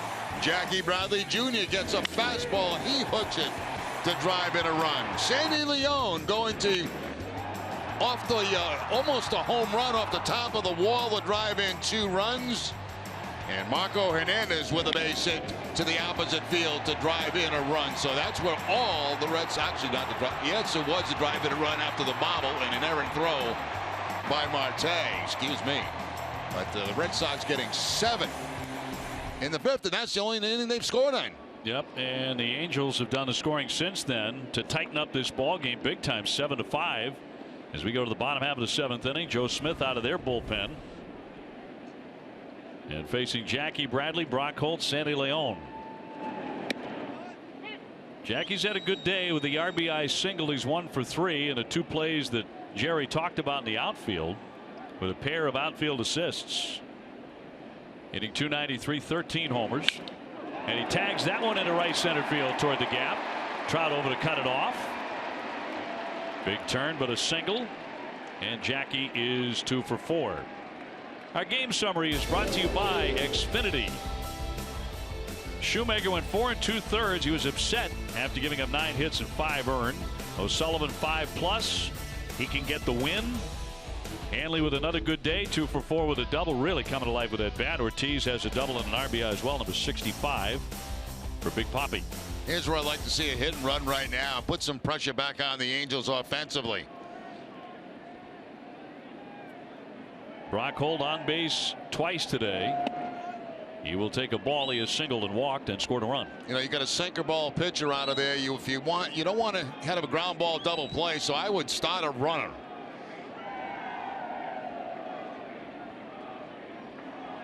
Bradley off first. Smith is the 4th relief pitcher that Scioscia has used in this game.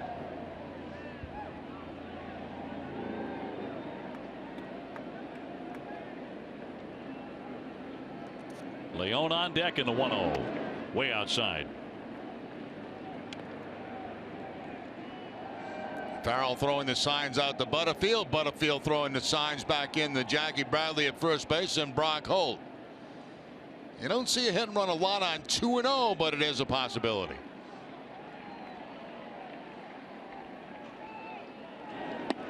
He'll take, and that's outside for ball 3. Now I guarantee you won't see a hit and run 3-0.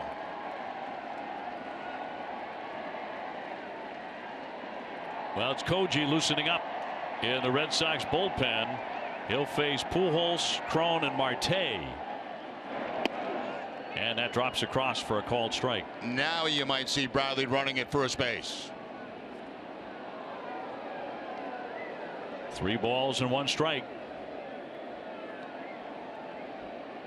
Brock Holt should get something to swing at.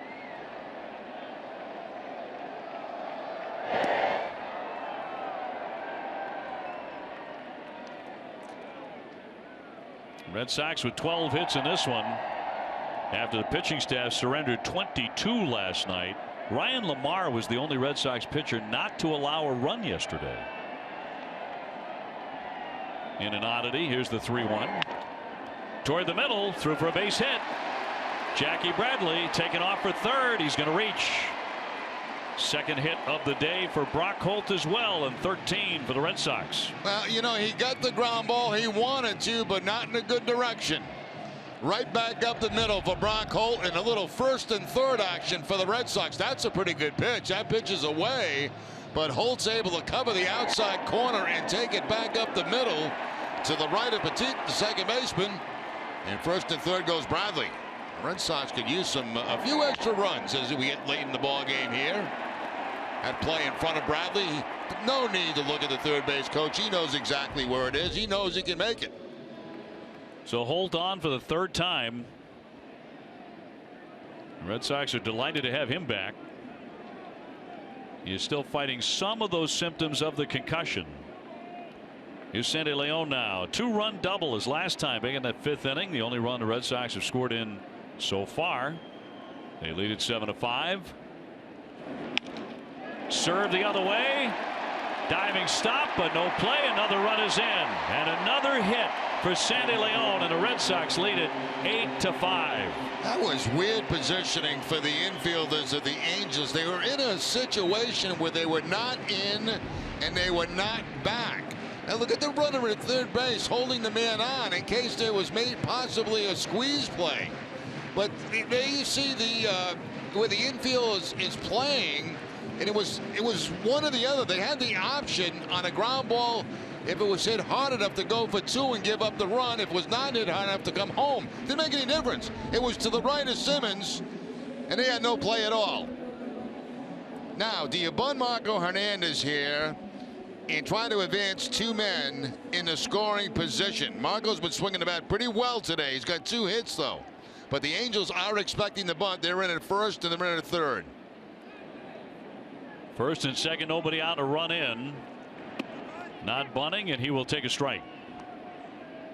So for the Red Sox, 8 runs on 14 hits, 5 runs, 9 hits for the Angels. Sandy Leon driving in his 3rd run today. He's 2 for 4. Holt has 2 hits. Bradley has 2 hits. Made him dance a bit. 1 ball, 1 strike. I'll tell you what's not a bad play. I know I'm hit and run crazy here, but first and second's not a bad time to do it either, because you're working against a guy that can get a double play. He's a sinker ball pitcher, gets a lot of ground balls. Not a bad idea to send guys and make something happen. I would love to manage against you. You'd have me, yeah. Those hit and runs. I'd put it on right now, 2-1. Definitely, I would definitely put it on right now. Let's see if that's what John Farrell has in mind, with Brock Holt at second and Leon at first.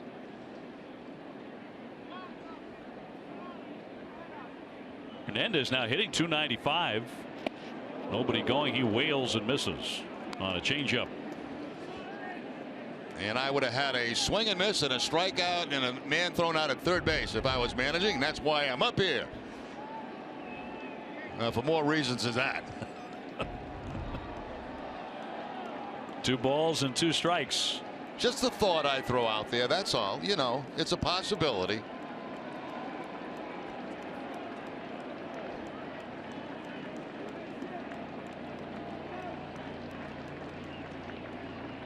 Mookie Betts on deck, and the 2-2 missed badly, so full count on Hernandez.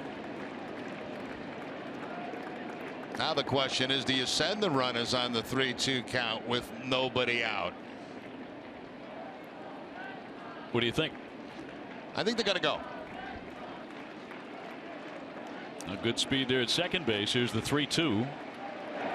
They hold, and it's down low for ball 4. So that's going to load up the bases for the Red Sox and for Mookie Betts. You know, it's just like I said, they're not going to go anywhere at 3-2.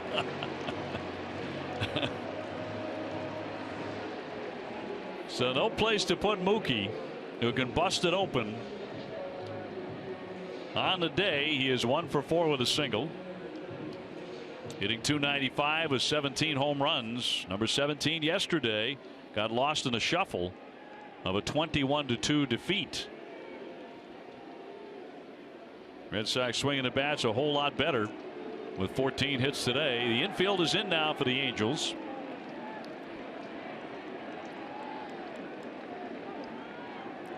And nobody out here in the last half of the 7th inning. And Smith fires, and it's inside and a little bit low for ball 1. You know, he's a guy where as a hitter you got to tell yourself, you know, make him get the ball up. He likes to throw that sinker. Try to give it above the knees.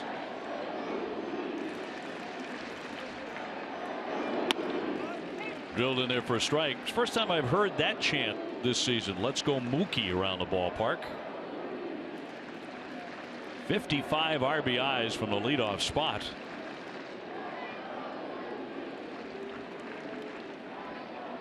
And the 1-1. 2 balls, 1 strike.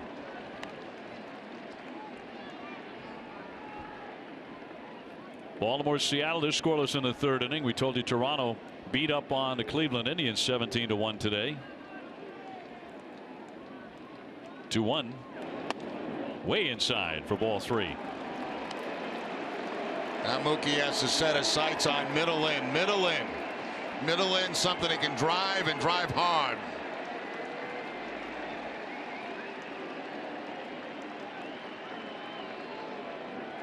Three balls, one strike, bases loaded, nobody out. Red Sox ahead by 3. Here comes. Fouled away at the plate. Mookie was not happy with that swing. He kind of had his pitch, didn't he? Dustin Pedroia next. Pitch he's looking for on the inside part of the plate. It was down a little bit, and he tops it. 3-2.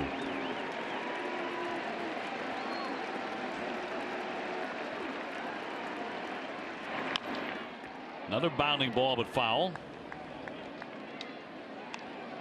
Brock Holt, the runner at third base. Sandy Leon at second.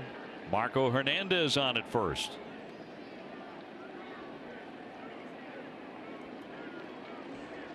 It has already been a very long day here at Fenway.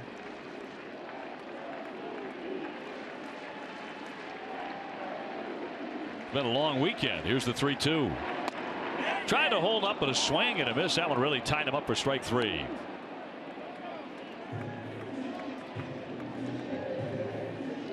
Well, Mookie had an opportunity there with the bases loaded, but let's look at it pitch by pitch, and you're going to see a lot of fastballs. Fastball at start him off, that's going to be down. Fastball to the outside part, that's going to be a strike. Fastball inside to run it 2-1. Now a breaking ball. That's the only breaking ball he'll see in that at bat. Back to the fastball that he tops. Fastball again that he tops. And then gets him with the fastball that's inside and off the plate. Here's Pedroia taking a strike.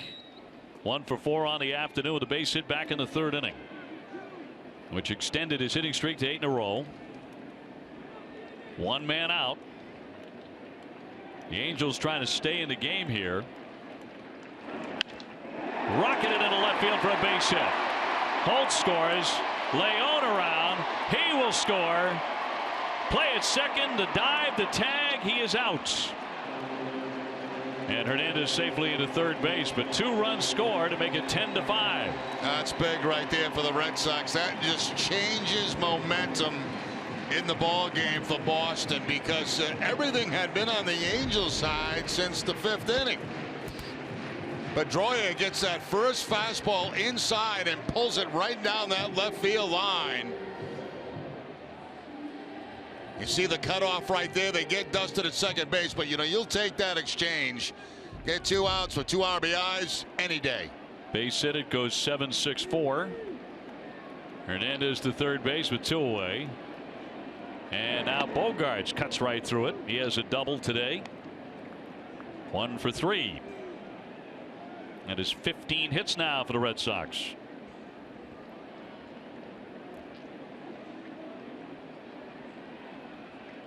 And the 0-1. Now 0-2 on Xander. David Ortiz would hit next. Last half of the 7th. Red Sox have done all this scoring today in 2 innings. 7 in the 5th, 3 more here in the 7th inning so far. 2 down. 1 ball, 2 strikes.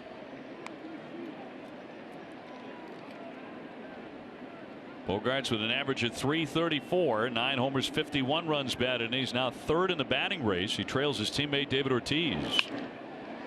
To the shortstop.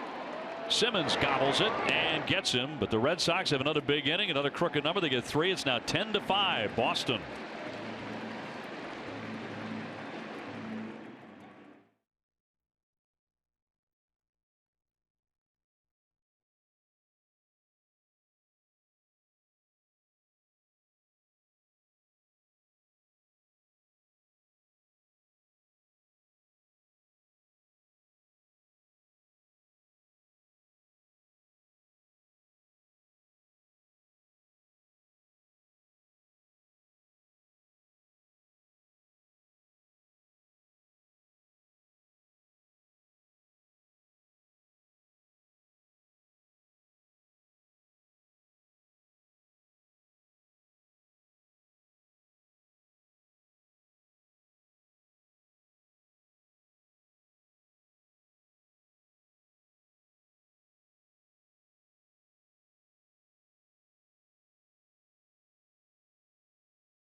Boston, and the Sox have a 10-5 lead over the Angels. Koji Uehara coming out of the bullpen. Time now for a look at the road ahead, which is presented by People's United Bank. Still to come on this homestand, the last games before the All-Star break, the Texas Rangers with the best record in the American League, and then Tampa Bay in for 3. And then the All-Star game itself, and the Red Sox will begin the second half against the Yankees in New York before another pretty lengthy homestand. That's the next time I'll see you, Dave, is in New York after the All-Star break. We got that Friday and Saturday, and you know we got on Sunday. You and I have Paul McCartney. That's right. And front row seats that you were able to engineer somehow, magically, to see Sir Paul. Well, here comes Koji. First time in my life I've ever been able to say that I have first row seats anything. Yeah. And will be the only time. Albert Pujols has doubled, and he's also taken ball 4 today. Future Hall of Famer, 10-time All-Star, over 2,700 hits. He signed through 2021. 3,000 hits, not that far away for Albert Pujols. By that time, he should have well over 600 homers. He grew up one of 11 children in the Dominican Republic.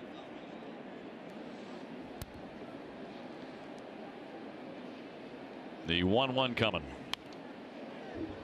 1 ball and 2 strikes. That is Houston Street in the Angel bullpen, which has been used heavily today. He would be the 5th man out of their pen to pitch today. Koji with a 1-2. Popped him up.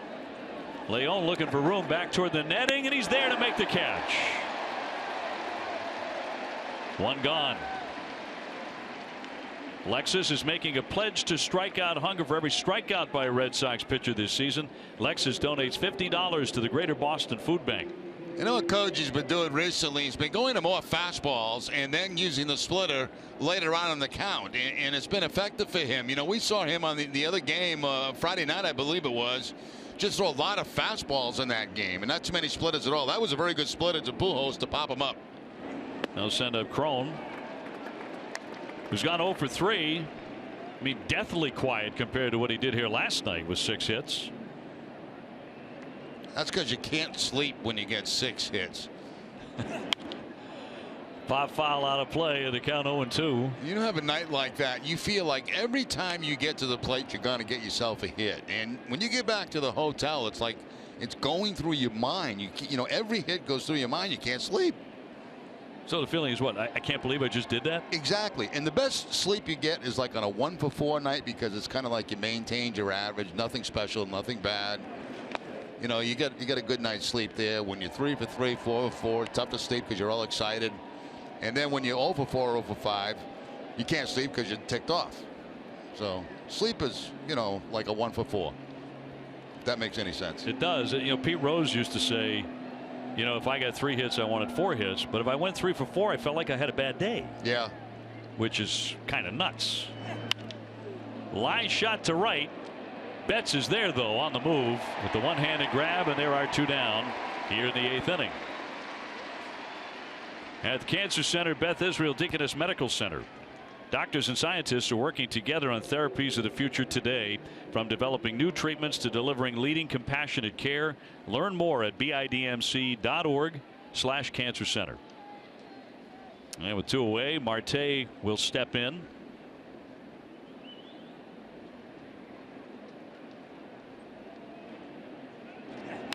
And knocks that one foul. Now, Jerry, you had a 6-hit game in your career. Yeah, but it wasn't fair. It wasn't like, you know, last night. It was in an extra inning game that was actually suspended. It went to the following day. Yes, I did get 6 singles in that game, but it wasn't in 9 innings. But you must have slept well, because you went 2 for 5 the next day, which is not too shabby. I didn't know that. Popped into right. That was in 1981. And a catch made by Dustin Pedroia. Well, Crone is 0 for 4 today, and Marte is 0 for 4, and Koji gets him 1, 2, 3.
About Sandy Leon earlier in the ball game, and he's had a nice day. A long fly ball, almost a home run in here at Fenway to drive in a couple of runs. And last at bat, he had a, they got the shift on a little bit, and he goes to the right of Simmons, able to drive in another run. So he's got the 3 RBIs on the afternoon, and nice little offensive day for Sandy Leon. Good for him.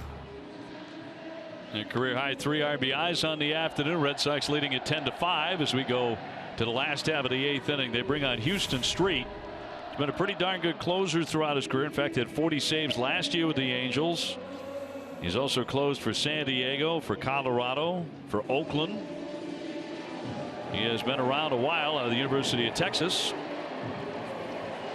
Speedway is proud to be New England's first choice for value and convenience. For every Red Sox home run this season, Speedway donates $500 to Boston Children's Hospital.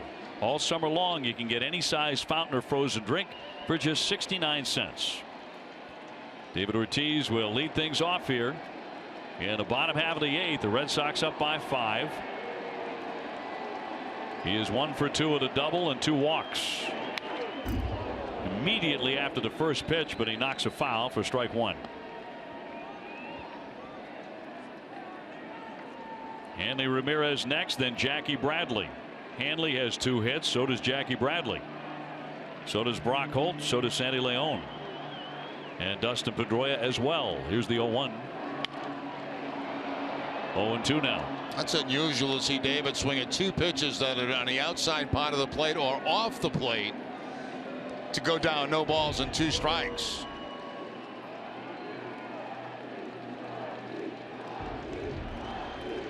Street with an unusual windup. Drops that one down low.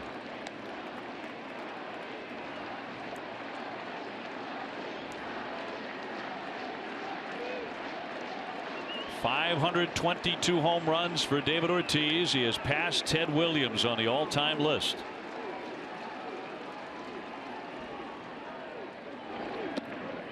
And he takes a ball. 2-2. Street trying to entice him with a changeup.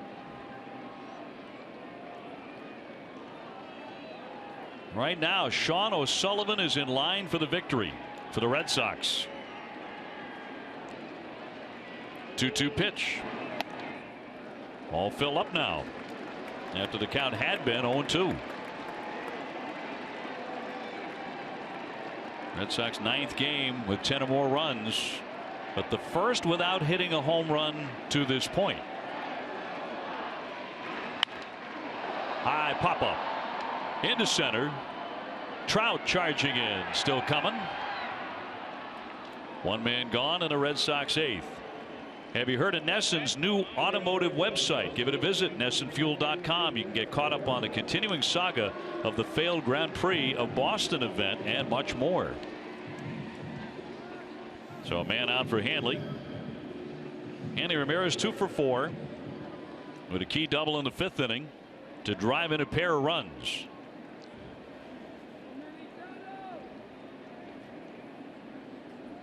Red Sox with 10 runs on 15 hits. The Angels 5 runs and 9 hits. First one is outside, ball 1.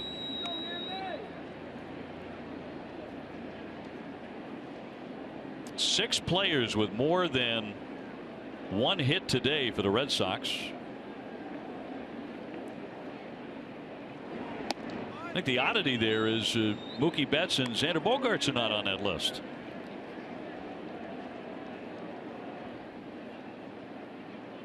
And David Ortiz is not either. But Marco Hernandez and Sandy Leon are. Here's the 1-1 pitch. Off the outside.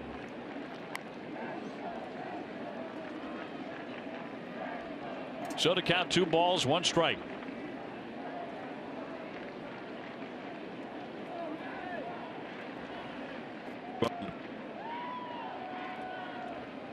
Two 1 coming.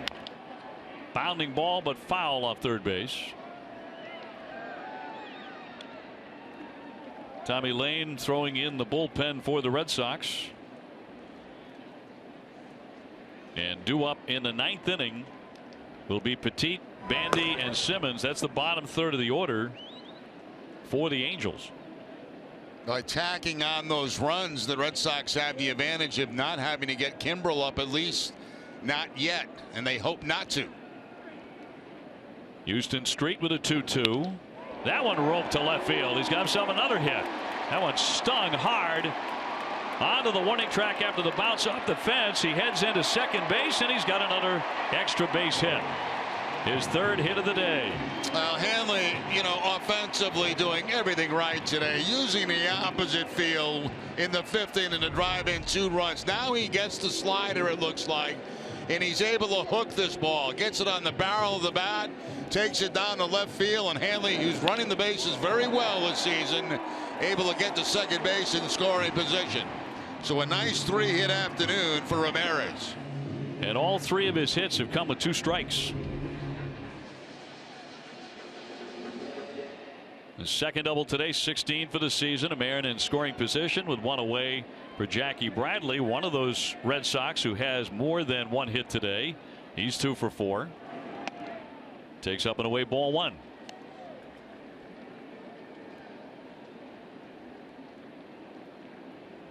So the Red Sox on the offensive end today, soothing some of the anguish of last night with all those runs allowed by the pitching staff. Big cut and a miss. And the Red Sox can win the series regardless of what happened last night, as ugly as it was. And so many players in the clubhouse echoed how embarrassing it was last night to lose 21-2.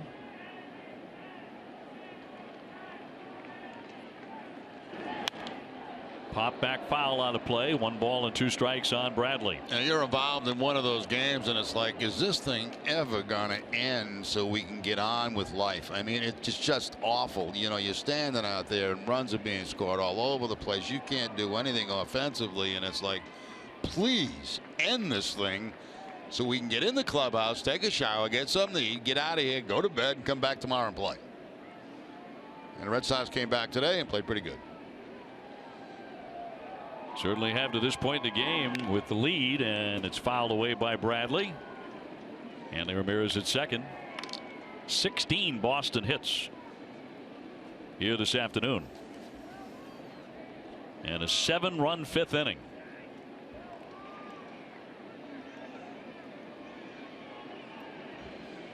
There's no score in the game until that point. Shoemaker was pitching very, very well for the Angels, but he did not survive the 5th. Here's the 1-2 home. Bounced it up there. So to count 2 balls, 2 strikes.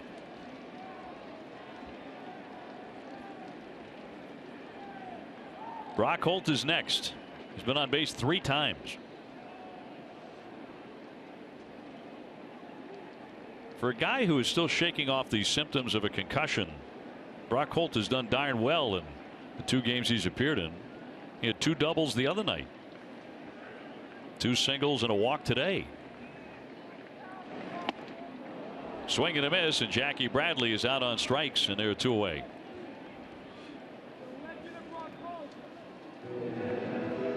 Fans, don't forget to download the Red Sox season schedule into your favorite calendar program before you leave for summer vacation. Visit NESN.com/schedule to download today. It's interesting. If we get a shot from center field and look in toward the pitcher and home plate, the area in front of home plate, if you look at it right now, it looks like there's a bunch of divots there. The dirt pot in front of the batter's box, you can see right there. See all the divots? Now that's because that's very soft there. It's kind of a home field advantage type of thing where many teams will do it.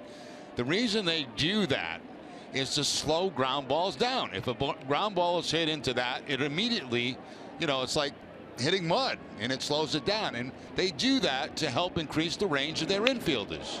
That one hit toward the alley, but here comes Calhoun, and he'll make the play. He was shaded over towards center, and that will retire the side. We are going to the 9th inning.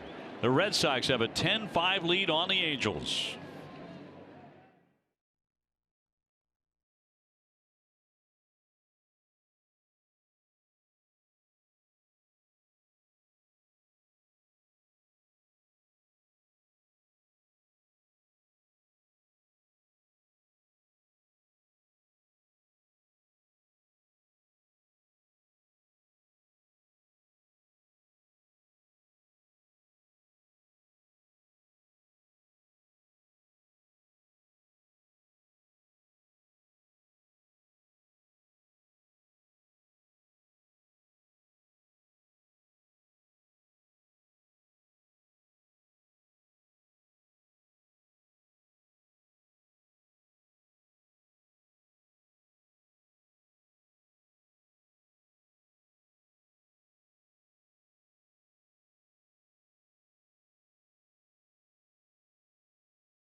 The ERA of 5 against Rick Porcello, who will be seeking his 10th win. 9-2 of the 3.78 ERA. Texas Rangers coming to town. Very, very good team. Going to be a tough 3-game series here at Fenway Park. Well, Tommy Lane is out of the pen. Appearance number 26. He's been far more effective at home in 16 games at Fenway, a 3.07 ERA. It goes up to 5.63 on the road. And Petit, the first man in against him. Here in the 9th inning, the Red Sox with a 10-5 lead. Petit has gone 1 for 3 with a single.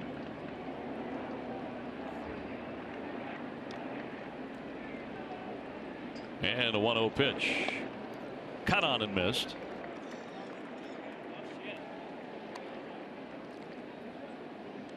Sox have out hit the Angels 16-9.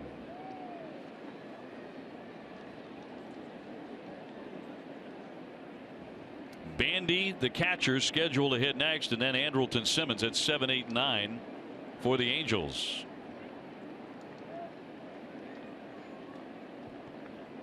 And the 1-1 from the lefty, and punched in there for a strike.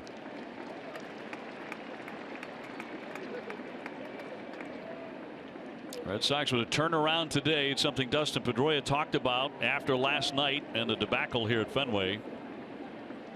And the Red Sox were eager to do as Lane snatches that one and gets him at first base. One man gone.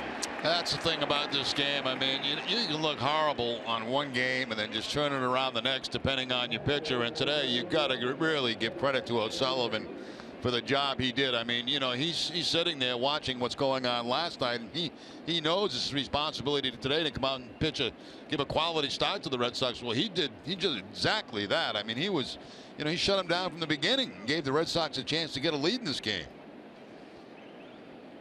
O'Sullivan can pick up the win and go to 2-0 on the season for the Red Sox. You know, I know it sounds like homer stuff, but I mean, the fact is, if the Red Sox close this out, they do win 2 out of 3 in this series, and that is a goal of every team. Win every series. If you win every series, you're going to be there. Bandy has been hit by a pitch. He's also struck out looking and flied out to center. And the count goes to 2-0. And quite frankly, I don't care if I sound like a homer, because I am. I cover the Red Sox. I want them to win. Winning today 10-5. Looking to take 2 out of 3 here. Rangers are going to be very, very tough as they were in Texas. Hammered foul. Tampa Bay is always sticky. Doesn't matter what their level of talent any given season.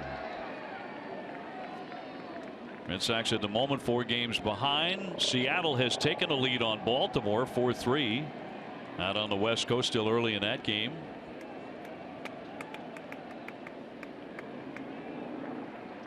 And the 2-1. Fought off foul again. Big inning for the Red Sox was the 5th. They scored 7 times. And batted around and knocked out the starter.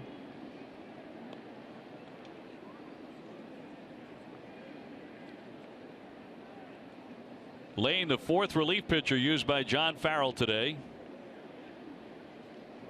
is 2-2 to Bandy. Fouled off again in the air to the right.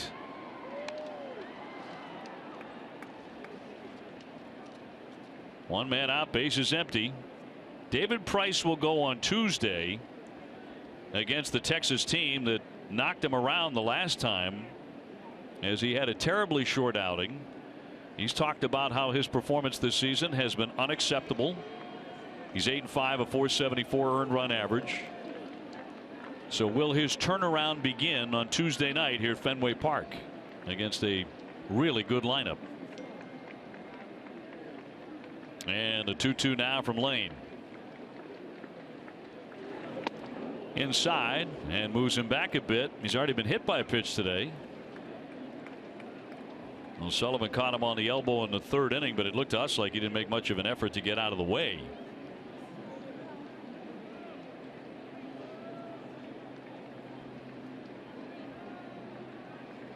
Simmons on deck, and the 3-2, and he won't chase it as ball 4. So they have a base runner with 1 down in the 9th. And Simmons coming up. He's been perfect today. 3 for 3, 2 singles and a double. That's the last thing you want to do if you're Tommy Lane is walk anybody. I mean, if they're going to get on base, make them swing the bat to get on base. Don't give them any free pass. Don't even give them a sniff for coming back in this game. Simmons crushed a line drive down the left field line, and literally on the line in that left field corner in the 7th inning. Initially it was ruled a foul ball. They went to review on the challenge by Socia, and as we slowed it down and you got a great look at it, it did strike that line, and when it strikes that line, a piece of that's going to be a fair ball, and it was ruled a double as they overturned the call, and they got that right. Fouled away. Now Kimbrel is up in the bullpen. You know, I was thinking about that ball down the line, which they got the correct call. The one way they could have checked that very simply is check the baseball, because on the baseball there would have been a cut on it and it would have been yellow.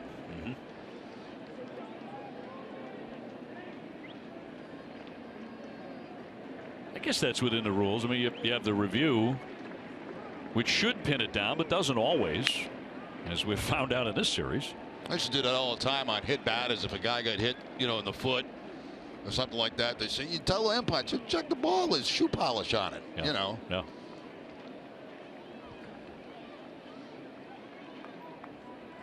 Escobar on deck. Bandy on at first. And the lefties 1-2. Rolled toward the shortstop, charging in Xander Bogaerts. They get the certain out at second base, and now 2 down as Simmons becomes the runner at first. And Escobar will come up to hit, and Lane trying to make him the last man to swing today. Red Sox ahead 10-5 here in the 9th inning. Escobar's had a very good day. He has 3 hits, including a 2-run double.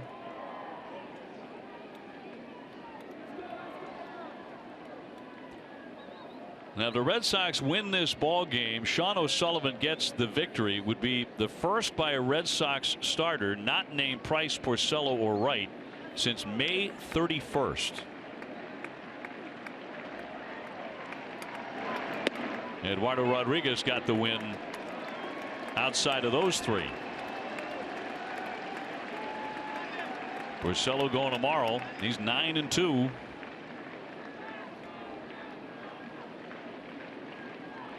Runner at first base and 2 away. And the 0-1 pitch to Escobar, too high.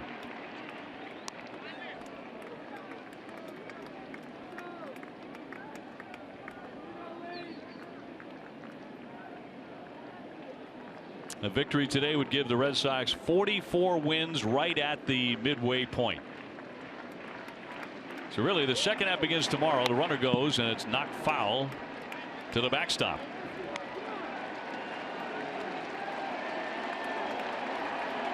And the crowd here at Fenway Park wants to celebrate a win here on this Sunday afternoon, moving toward evening.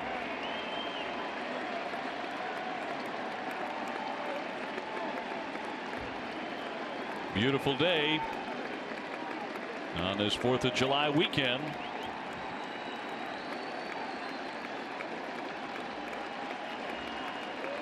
One more strike to get. And a 1-2 with the runner going outside, and allow the runner to take second base. So Simmons is there. No stolen base. 2-2 to count.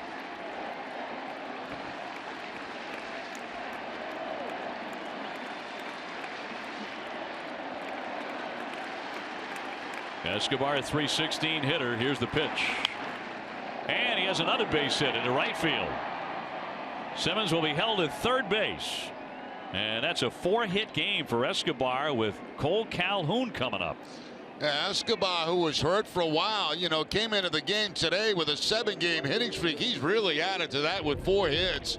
A .309 average to start today. He gets a kind of a flat breaking ball there by Tommy Lane and takes it to the opposite field. Of course, Escobar, one-time shortstop, now a third baseman for the Angels. So it's first and third, not over yet. Calhoun with excellent power to step in. Kimbrel still throwing in the bullpen.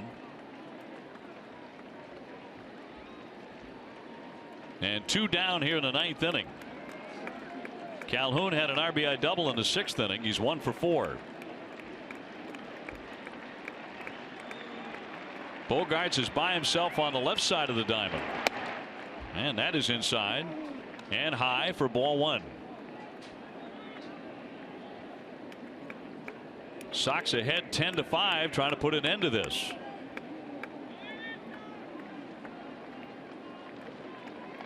This is a guy you really have to be careful with. Here comes the 1-0.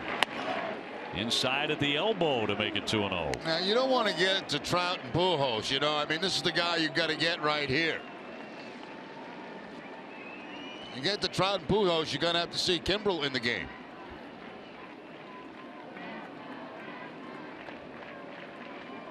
Two down and 2 on. And a 2-0 pitch to Calhoun. And that's a strike.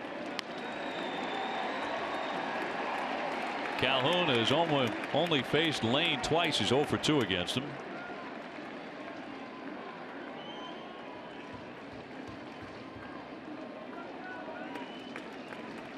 And the left-hander fires the 2-1.